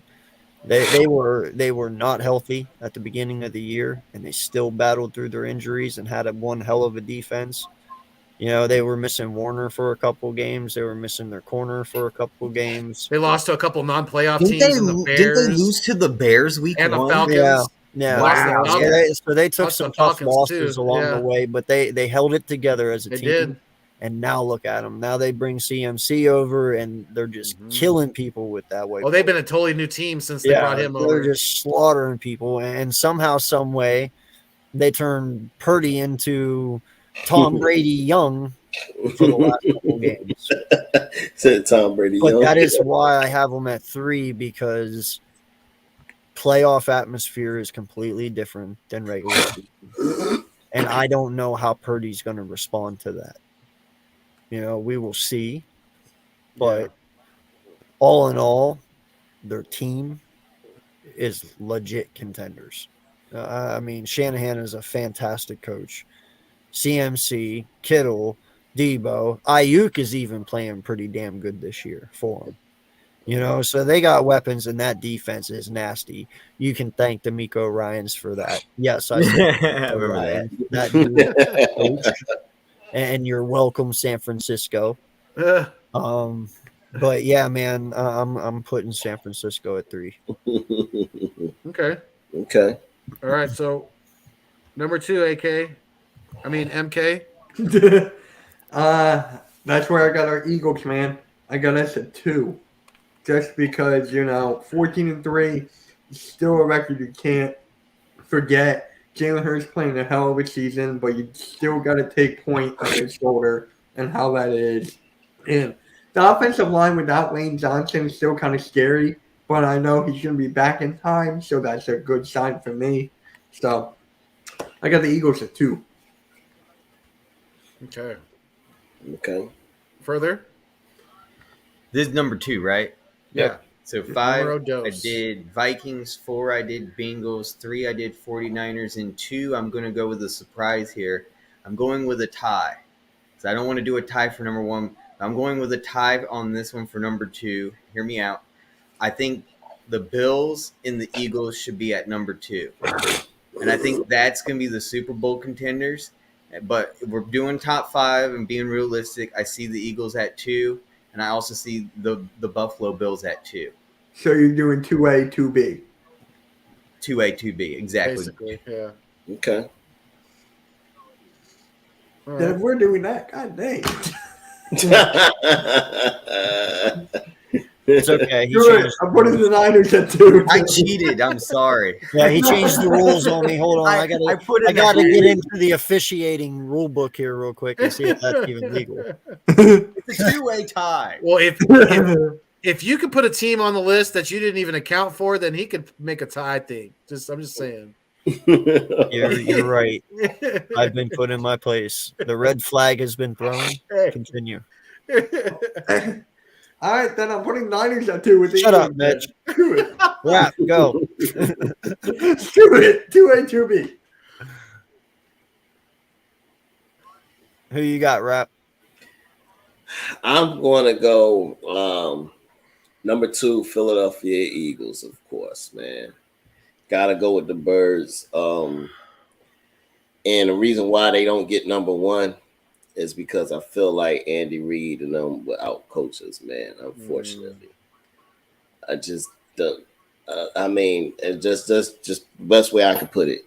Gannon doesn't make great in-game adjustments. He waits until it's almost too late to figure it out. Offensively, sometimes we sputter with the play calling and do a whole bunch of bull that we don't need to do. Mm-hmm. And Andy Reid, don't matter who it is, he continues to find different people to get involved in his offense. I mean, you got their rookie, the running back. I can't even think of his name right now, but beginning with an I or something like that was his last name. But anyway, he gets him the ball. It's gonna bother me now too. Yeah, it's gonna bother me. He gets him the ball. Smith-Schuster and them, they may not be having all the gaudy numbers, but they continue to make plays and get in the end zone when needed. He just finds ways to do it, and then you got Pat Mahomes over there. So that's a lot. It will be a tall order. Well, am I going to root for us? Want us to win? Absolutely. But if I keep it real, I think we would get out coached messing around with Andy Reid. So we got to be number 2. Got you. Yeah, at number 2, I kind of feel the same way about the 49ers over the Eagles in the possible NFC Championship game, because I think we could definitely get out coached. Kyle Shanahan has a brilliant offensive mind, and yeah, he does have a third string, mystery irrelevant last pick in the draft at quarterback, but This kid has been playing at a pretty damn good level for them. And I think with their defense, they're not going to even need to score a lot of points to go against some of these teams. So, with the balance that they have in offense, with as scary as their defense is, like you said earlier, Bosa is unblockable. I mean, even with the great offensive line we have, I think it would come down to the very end. And I just think that right now they're healthier. They're playing better ball than we are at right now, and they have more momentum than we do. So that's why I have the 49ers as a little bit of a favorite over the Eagles. Gotcha. Yeah. Now you see. Now you know why I did 2A and 2B. Like further. Because you're I a have a copycat. question. That's why. No, I'm just kidding. Well, I didn't know. I didn't know any loopholes. Did Mahomes miss any games? I'm this not a year? lawyer. Well, actually, he saved my ass because now I can add Kansas City in. Mahomes did not miss any games this year. But did he go out with an injury during a game No. in November? If I'm I don't mistaken. think so. Okay. My That bad. was last year, I think. Yeah, I was gonna say that might have been last year. Okay. I thought maybe some. Well then, yeah, I'm gonna steal from that because now I'm saved. Thank you further for saving me. Because now I can add Kansas City in. I'm gonna say this: number 2 will be Solo because this one's going to be the tie for me. 2, Cincinnati Bengals. I'm telling you right now, I think Cincinnati is going back to back. That is just my honest God opinion.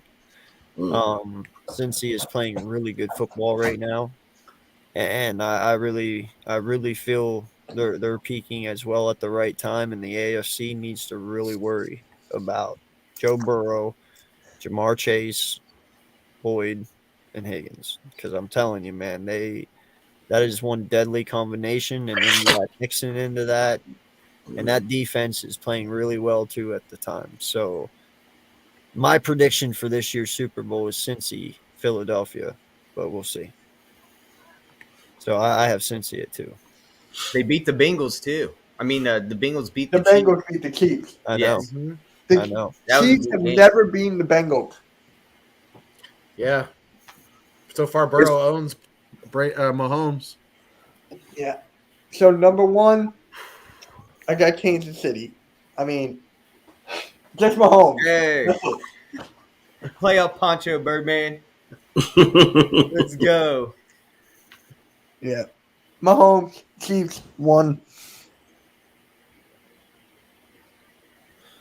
That's it?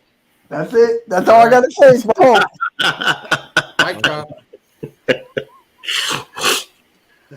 How about you, Further? Fred?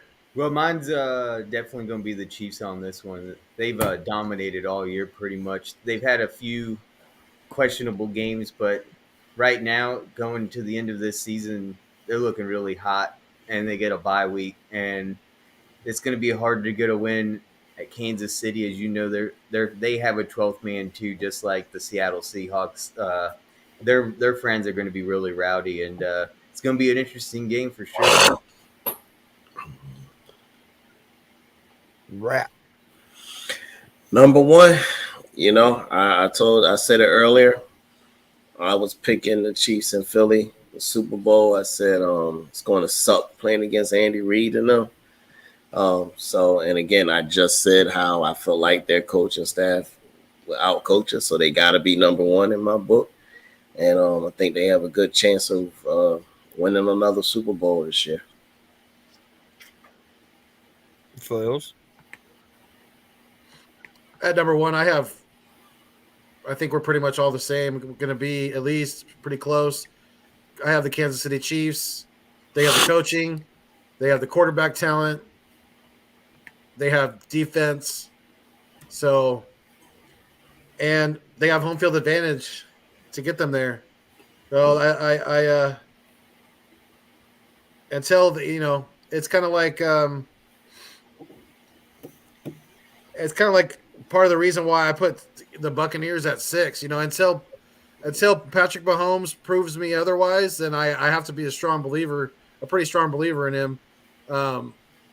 And I just think that they are I think they're the class of the AFC, and I think they have. And like Rap said, if it's even if it's KC San Francisco, I think Kansas City would have the advantage, and I think they would come out victorious. So, Kansas City Philadelphia would be a monster of a Super Bowl. I would love to see that. Obviously, as an Eagles fan, and that's that's pretty much why I got Kansas City at number 1. What do you think, AK? What are you feeling? For me, because I'm just gonna add them in now since we're doing halfsies. It's Kansas City and Look, they're Philadelphia. cheating the system.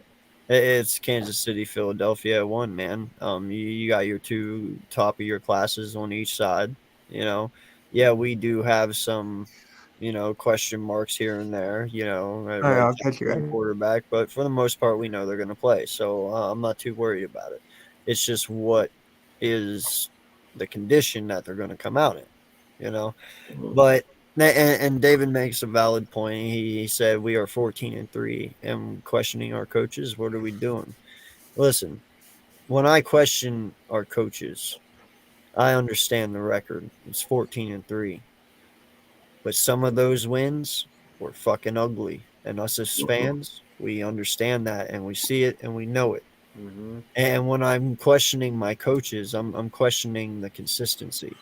There is times that JG comes out here and he dominates offenses. They'll be lucky to score a point. And then there's other weeks he makes everyone look like Tom Brady, and then he goes back to shutting people down again. Yep. There is games that we would have lost if it was other teams in the AFC who are better. But because we were playing teams who weren't as good as other teams, they weren't able to come back on us. And there's nothing wrong with that. We beat who we're supposed to, and that's fine.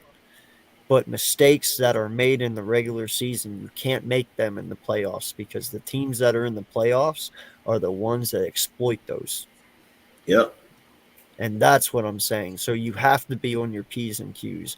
I'm judging my coaches because they are sloppy at times, and now is not the time to be sloppy, especially when your goal is Super Bowl. Even though you say it's one day at a time, you're thinking Super Bowl. Okay, you are. That's the only thing on anyone's mind right now going into this week. And I'm telling you, sometimes playing the way that we have is not going to get us there. Yeah. That's my only thing. It's not judging them. They are great coaches. They are 14-3. I'm not questioning their record, and I'm not questioning their offense or their defense. I'm questioning them specifically only as coaches and making the right decisions when it matters most. Right. Sometimes they don't do that. Right. Yep. Yeah. It's facts. Further, let me ask you: if you were to do a top 10, would the Dallas Cowboys have been on that list? Yeah. Okay. Yeah. Because the 3 of us didn't even have the Cowboys on our list at all. Oh, really? Not at all. Bro, you don't throw 15 interceptions in 8 games and make They're not on the list. Hold on. Hold on. My reason is because they haven't won a road game in the playoffs since 1992. That's my reasoning. That's my reasoning. But I would have put him at 9 or 8. 9 or 8 was what I was going to put him at. 30 years since they won a road playoff game. Yeah. See, I had Jacksonville at 9. I give Jacksonville more faith than Dallas right now. The Cowboys have never beat the Commanders in the month of January. That's fine. Wow. That's usually when it matters most. Right? The Cowboys, I think, if they wouldn't have got embarrassed like they did trying to win that game against a third string quarterback and the Commanders, a non-playoff team, then I would have been maybe put them on my top 10. But yeah, Tom Brady's going to destroy the Cowboys. Dak Prescott is a turnover machine. Very much so. I really do think the Buccaneers are going to show up in the playoffs. Tom Brady, that's all he does. He waits for the end of the year for when it's playoff time, and it's like, oh, now it's my show. I'm ready.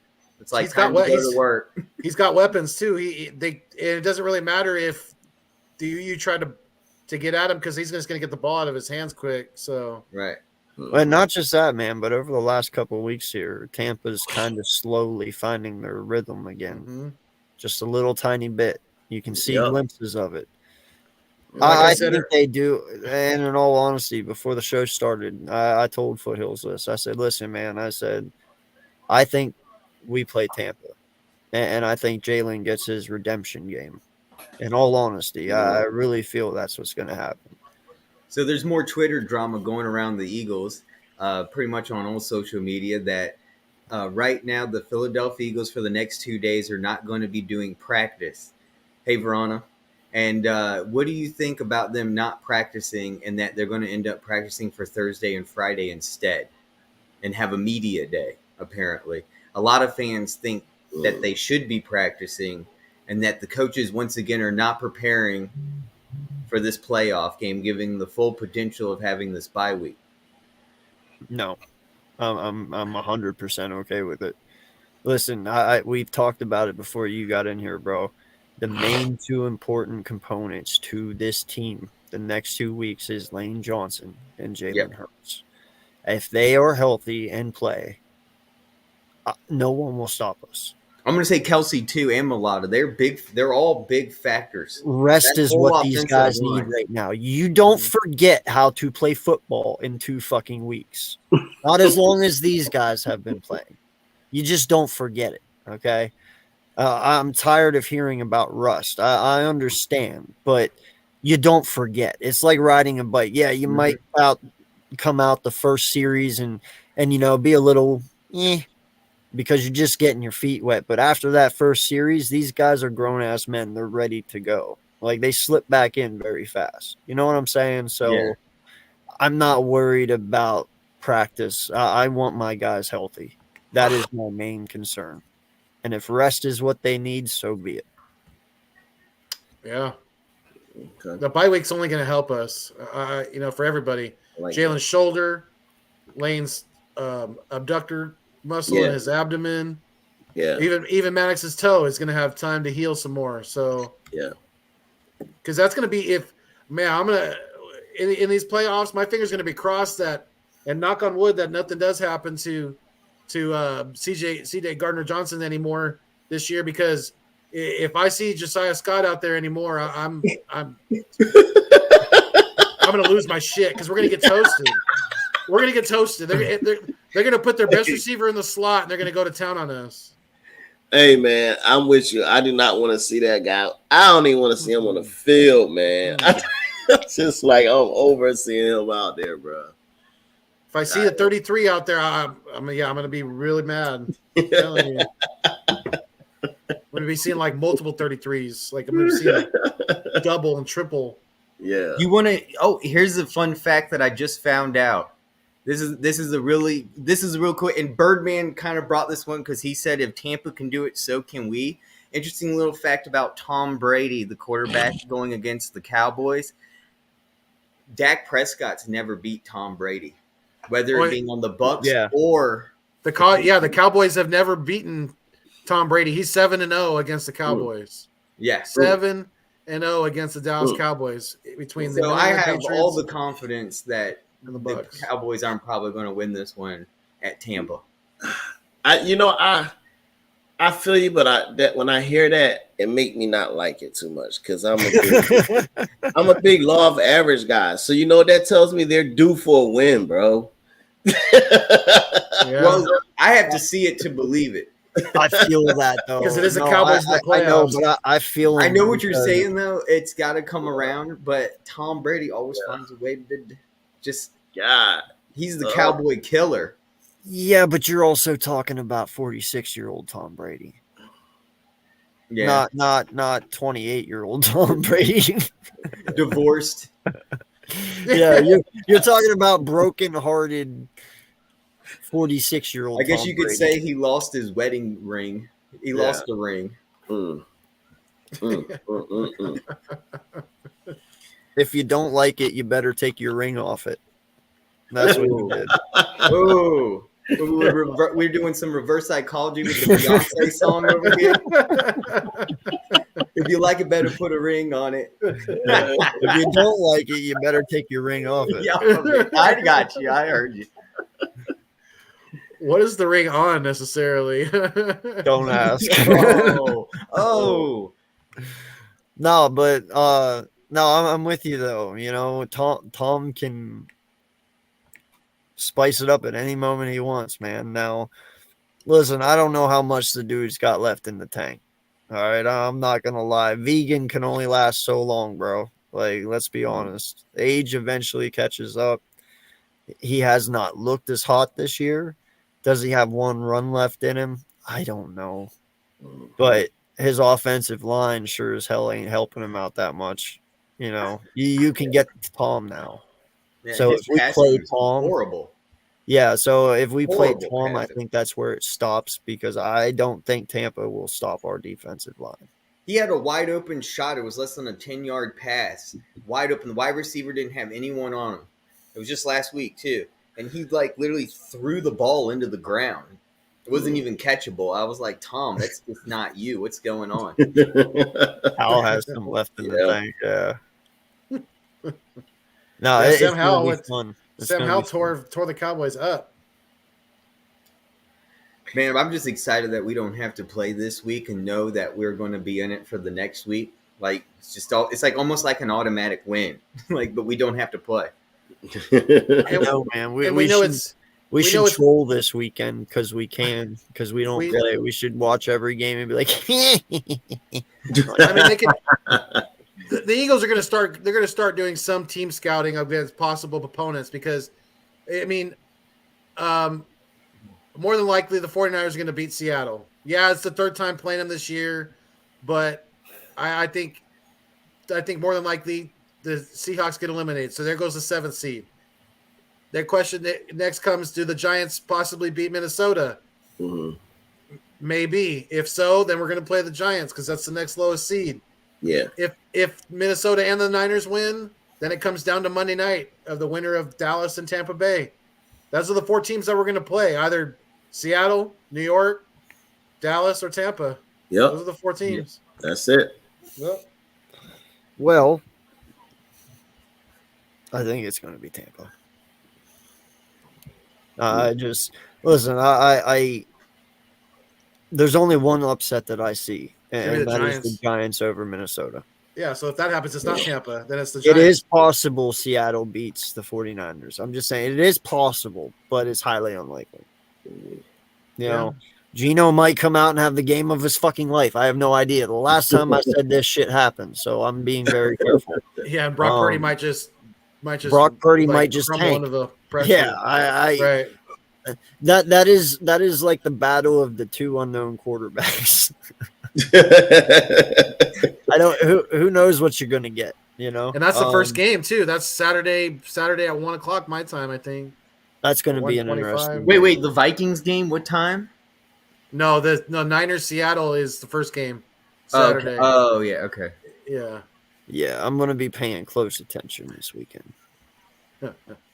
Oh yeah. Because we got to scout. We got to scout opponents, see what they're looking, see how they're looking The Giants Viking game's at 4:30. on Saturday. 4:30 on Sunday. Monday. Oh, we got a Monday night game. Would be the Cowboys and the Buccaneers, Yep. and then the prime time is the Ravens at the Bengals, and then your 1:00 on Sunday is going to be the Dolphins at the Bills. Their Saturday primetime games: Chargers at the Jaguars, and then at 4:30 on Saturday is Seattle at Levi Stadium with the 49ers. Yeah. All right, real quick before we get out of here, because I got to go get to bed for work. I know Rap does. I know Photos, and you guys do. So, real quick, going through the games this week. Bills, Dolphins. Who you got? For me, I'm going to go with the Bills. Further. Say one more. What was Bills, the question? Dolphins. Bills, Dolphins. I'll go Bills. What else? Yeah, even if Tua plays, I still go Bills. Yeah. I'm going Bills on that one too. I'm Bengals, Ravens. I'm going Bengals. Bengals. Bengals. Yeah, again, even if Lamar plays, I still take the Bengals. Yeah. Jacksonville Chargers. I'm going with Jacksonville in the upset on that one. Oh, I like that. I'm going with you. Sweet. I'm going Chargers. Justin Herbert. Okay.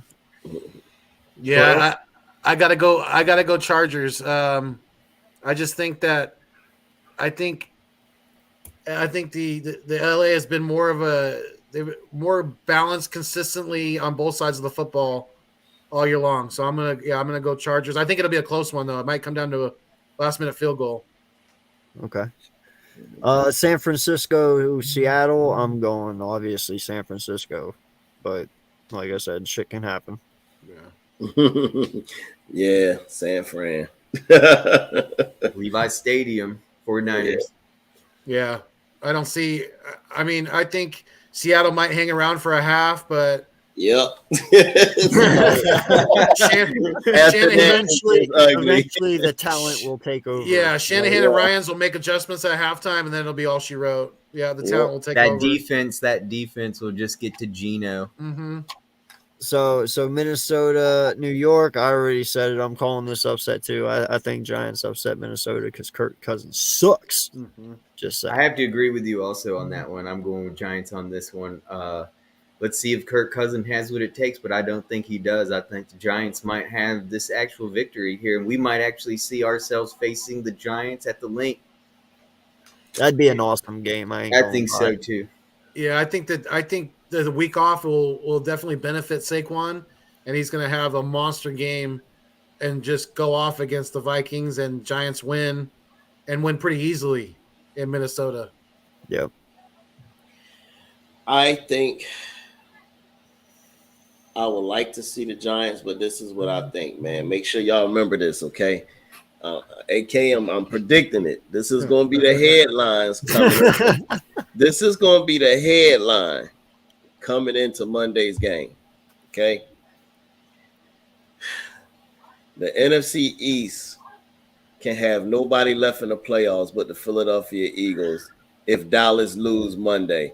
I think the Minnesota will beat the Giants, and then I think Dallas going to eventually go ahead and lose to Tampa, and the Eagles are going to be the only NFC East team left, and they're going to say, well, dang, were they really that good? You know, you heard me say that a few weeks back. I did. That's what I did. Yeah. No, I did say that, and I still stand by that. I truly do feel we will be the only NFC East after this weekend. Yeah. But the Giants truly do have a legit shot, though. They have a great shot, bro. I'm not counting them out. Like, out of all of us, the Dallas and Giants, I think the Giants last longer than Dallas, and that's saying something. Yeah. I think the only thing that might hurt them, I think, being in Minnesota in that dome. Yeah, they're going to be loud, and so that's why I think Minnesota will go ahead and beat them again. Gotcha. And then the last game is just Tampa, Dallas, and I'm not ever going to root for Dallas. I'm not picking Dallas. Tampa. No, I root for. I'm like Murray Goldberg that way. I root for two teams: my Philadelphia Eagles and anyone playing the goddamn Dallas Cowboys. Yeah. There we go. I hear you, man. That's a full house of Tampa.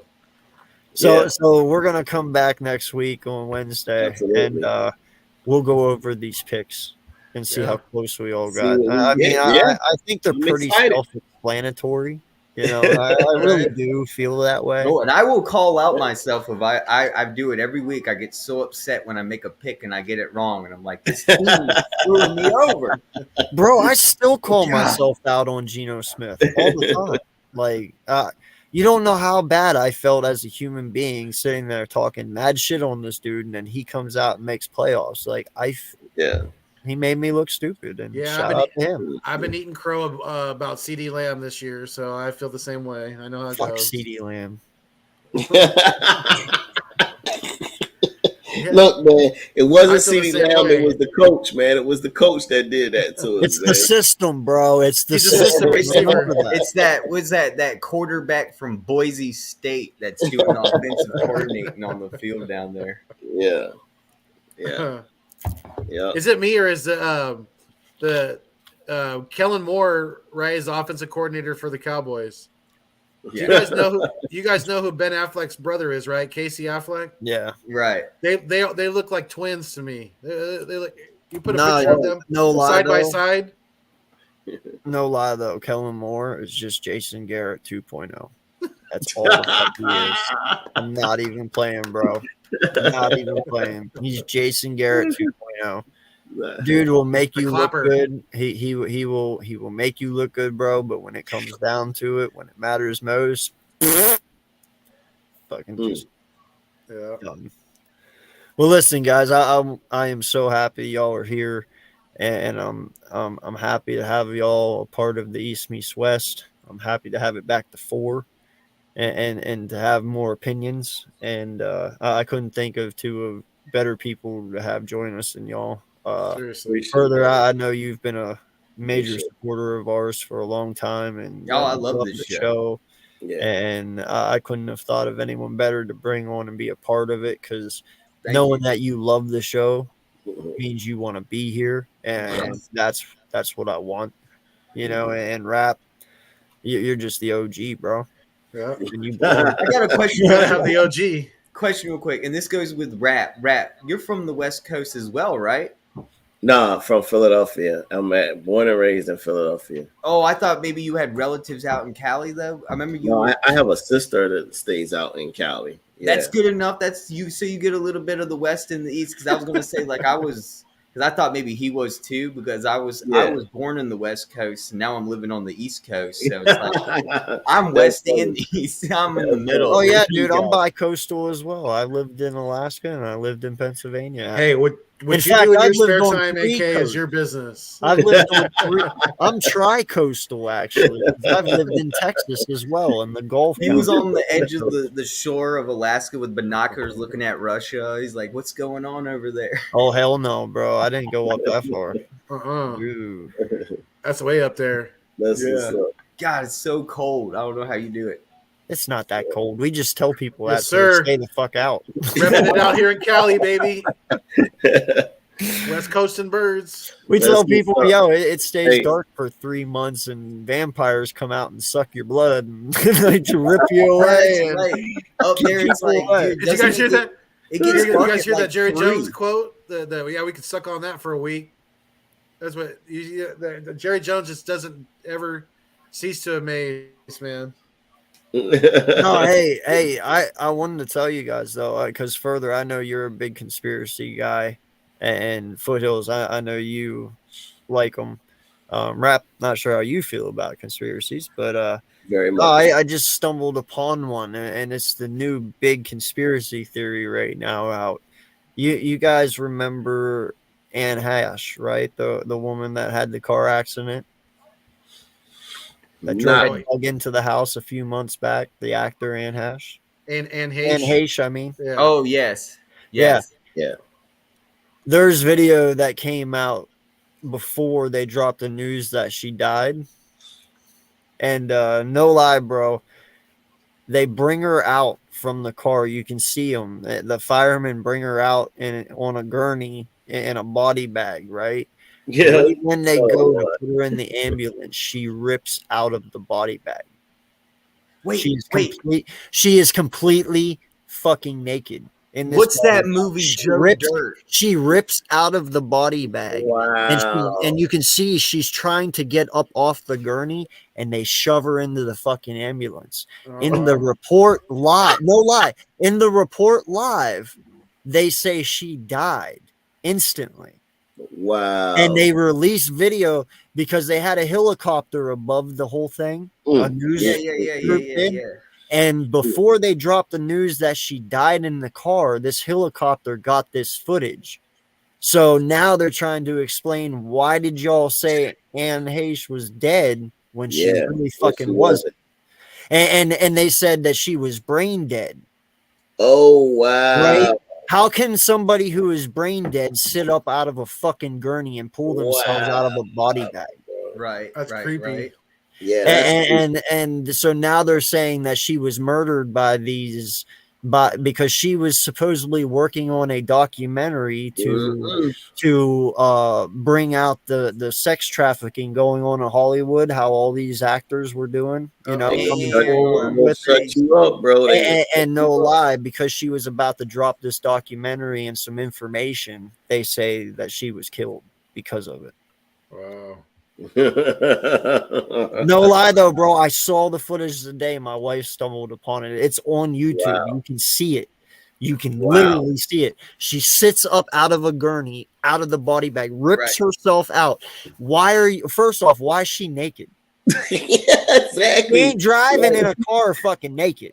Like, what? You know what I'm saying? Like, wow. Look at it, bro. It's on YouTube. It is crazy, crazy shit. You read the story about it and what they say, and then you see that video and tell me something shitty isn't going on. All right. I'm serious. It is the craziest shit you'll ever fucking see, bro. The craziest. That's why I'm watching it right now, bro. Yes, I'm telling you. Dude, she does. She does. I told you, she rips up out of it and tries to get away. Completely covered, and she's got the black belt. Okay, so there's a black belt even over. Yeah, they have her tied down, and she literally removes the belt even. And sits up to try and get away, and they shove her into the fucking. You can see her breathing. You can. And what's crazy about it is, and this is the question: why the fuck were the firemen taking her to the ambulance? Where were the EMTs? Wouldn't EMTs take her to the ambulance? No, firemen do have EMT experience. Well, yeah, I get that, but I mean, though, but you are correct. You know what I'm saying? Like, there's no EMTs in that video. It's all firemen. So what people are saying is the firemen were actually cover-up firemen that are hired, the special people that are hired to get rid of it. Because that's the last video seeing her alive. After that, they said she was in the hospital and she was on life support and she was brain dead. That is the last footage that they have of her. And she was alive when they put her in. So how the fuck did she go from being dead in the car to being brain dead in the car to being able to sit up out of a gurney? Because the last I checked, somebody who is brain dead can't fucking move. Can't move. You know what I'm saying? Like, there's nothing up here to control everything else. So I didn't realize that was the actress from 6 Days, 7 Nights. She's amazing. Yeah. Yeah, no, it is the fucking craziest shit ever. I mean, unless that was like and further, you saw the video too. Tell me she is not naked in that video. And where did her clothes go? I didn't look at that. Where the fuck did the clothes go? Because you know she had clothes on. She's completely butt naked, dude. I can't tell from this angle. I'm looking at the helicopter view. When you look down, when she leans forward, bro, you can see her entire back. It's just skin. Yeah, I must have a different clip because I don't see her.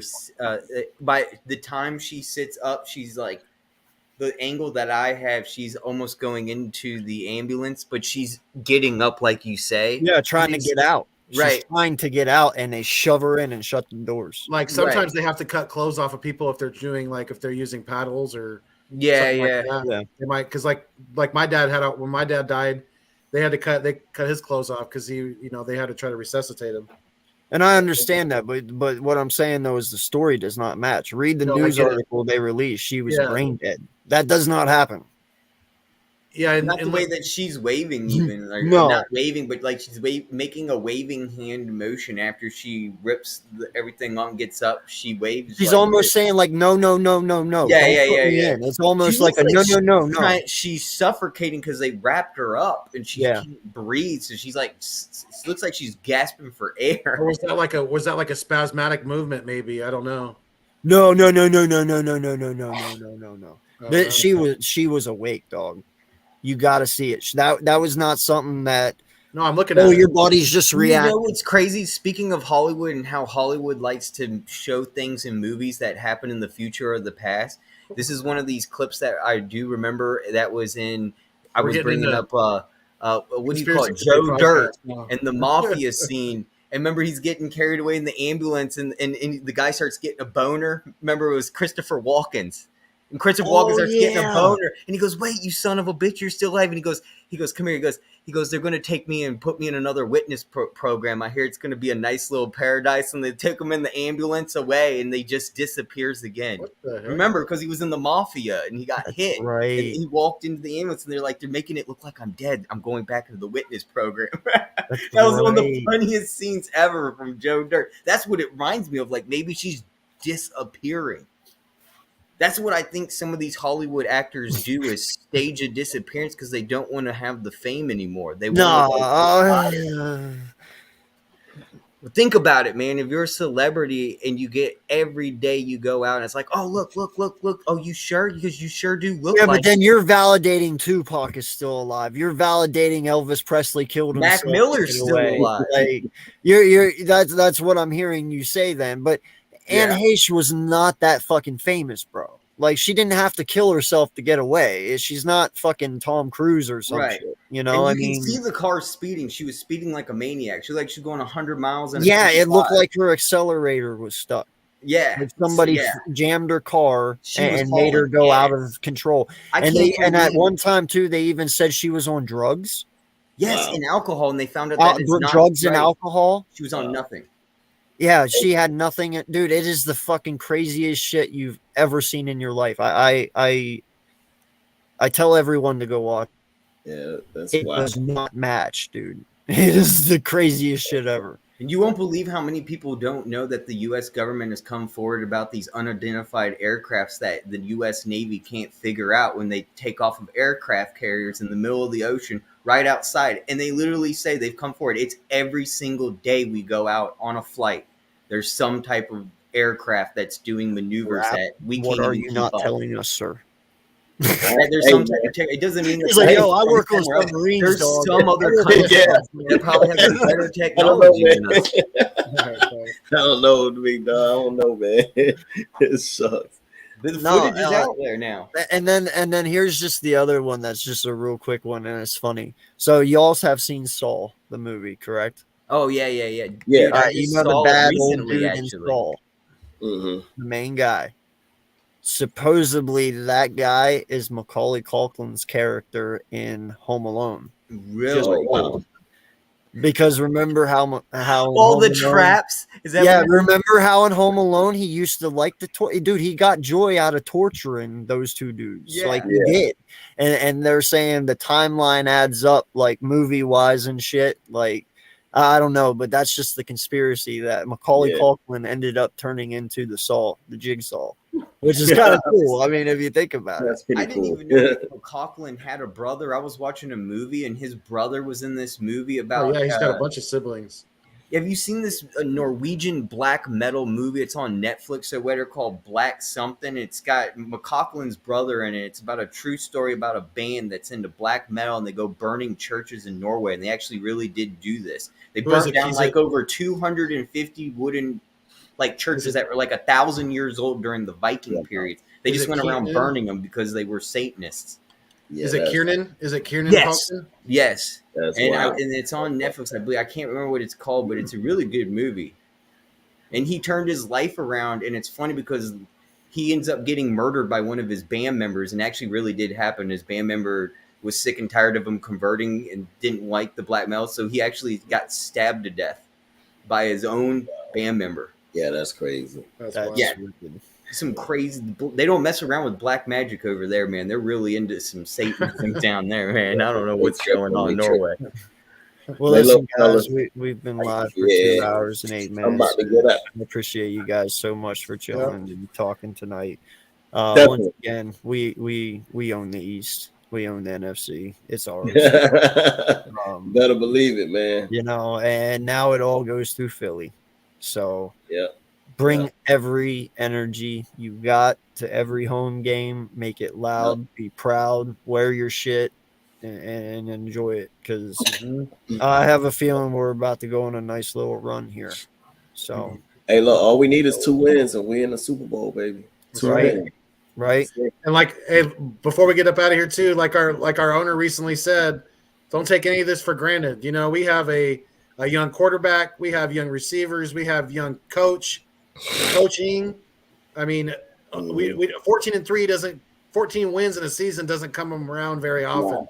No, so let's definitely enjoy it while it's here. But like they've been saying, we are not done. We are not done. We have the next goal is just to win the next week, just like we've been doing. Just improve. To get like Jalen, like Hurt said, clean up this little shit that we got to clean up and play our best ball when it counts the most. And I think we'll be fine. And all to everybody out there, you guys, we fly together, we die together as Eagles fans for life. Stay mean, stay green. Thanks for viewing us on your screen. But most importantly, like I always say, keep it fuego. And let's go Birds, baby. Let's go, baby. Go Birds. Peace out, guys. Have a great rest of your week. Fly you too, fellas. Appreciate it.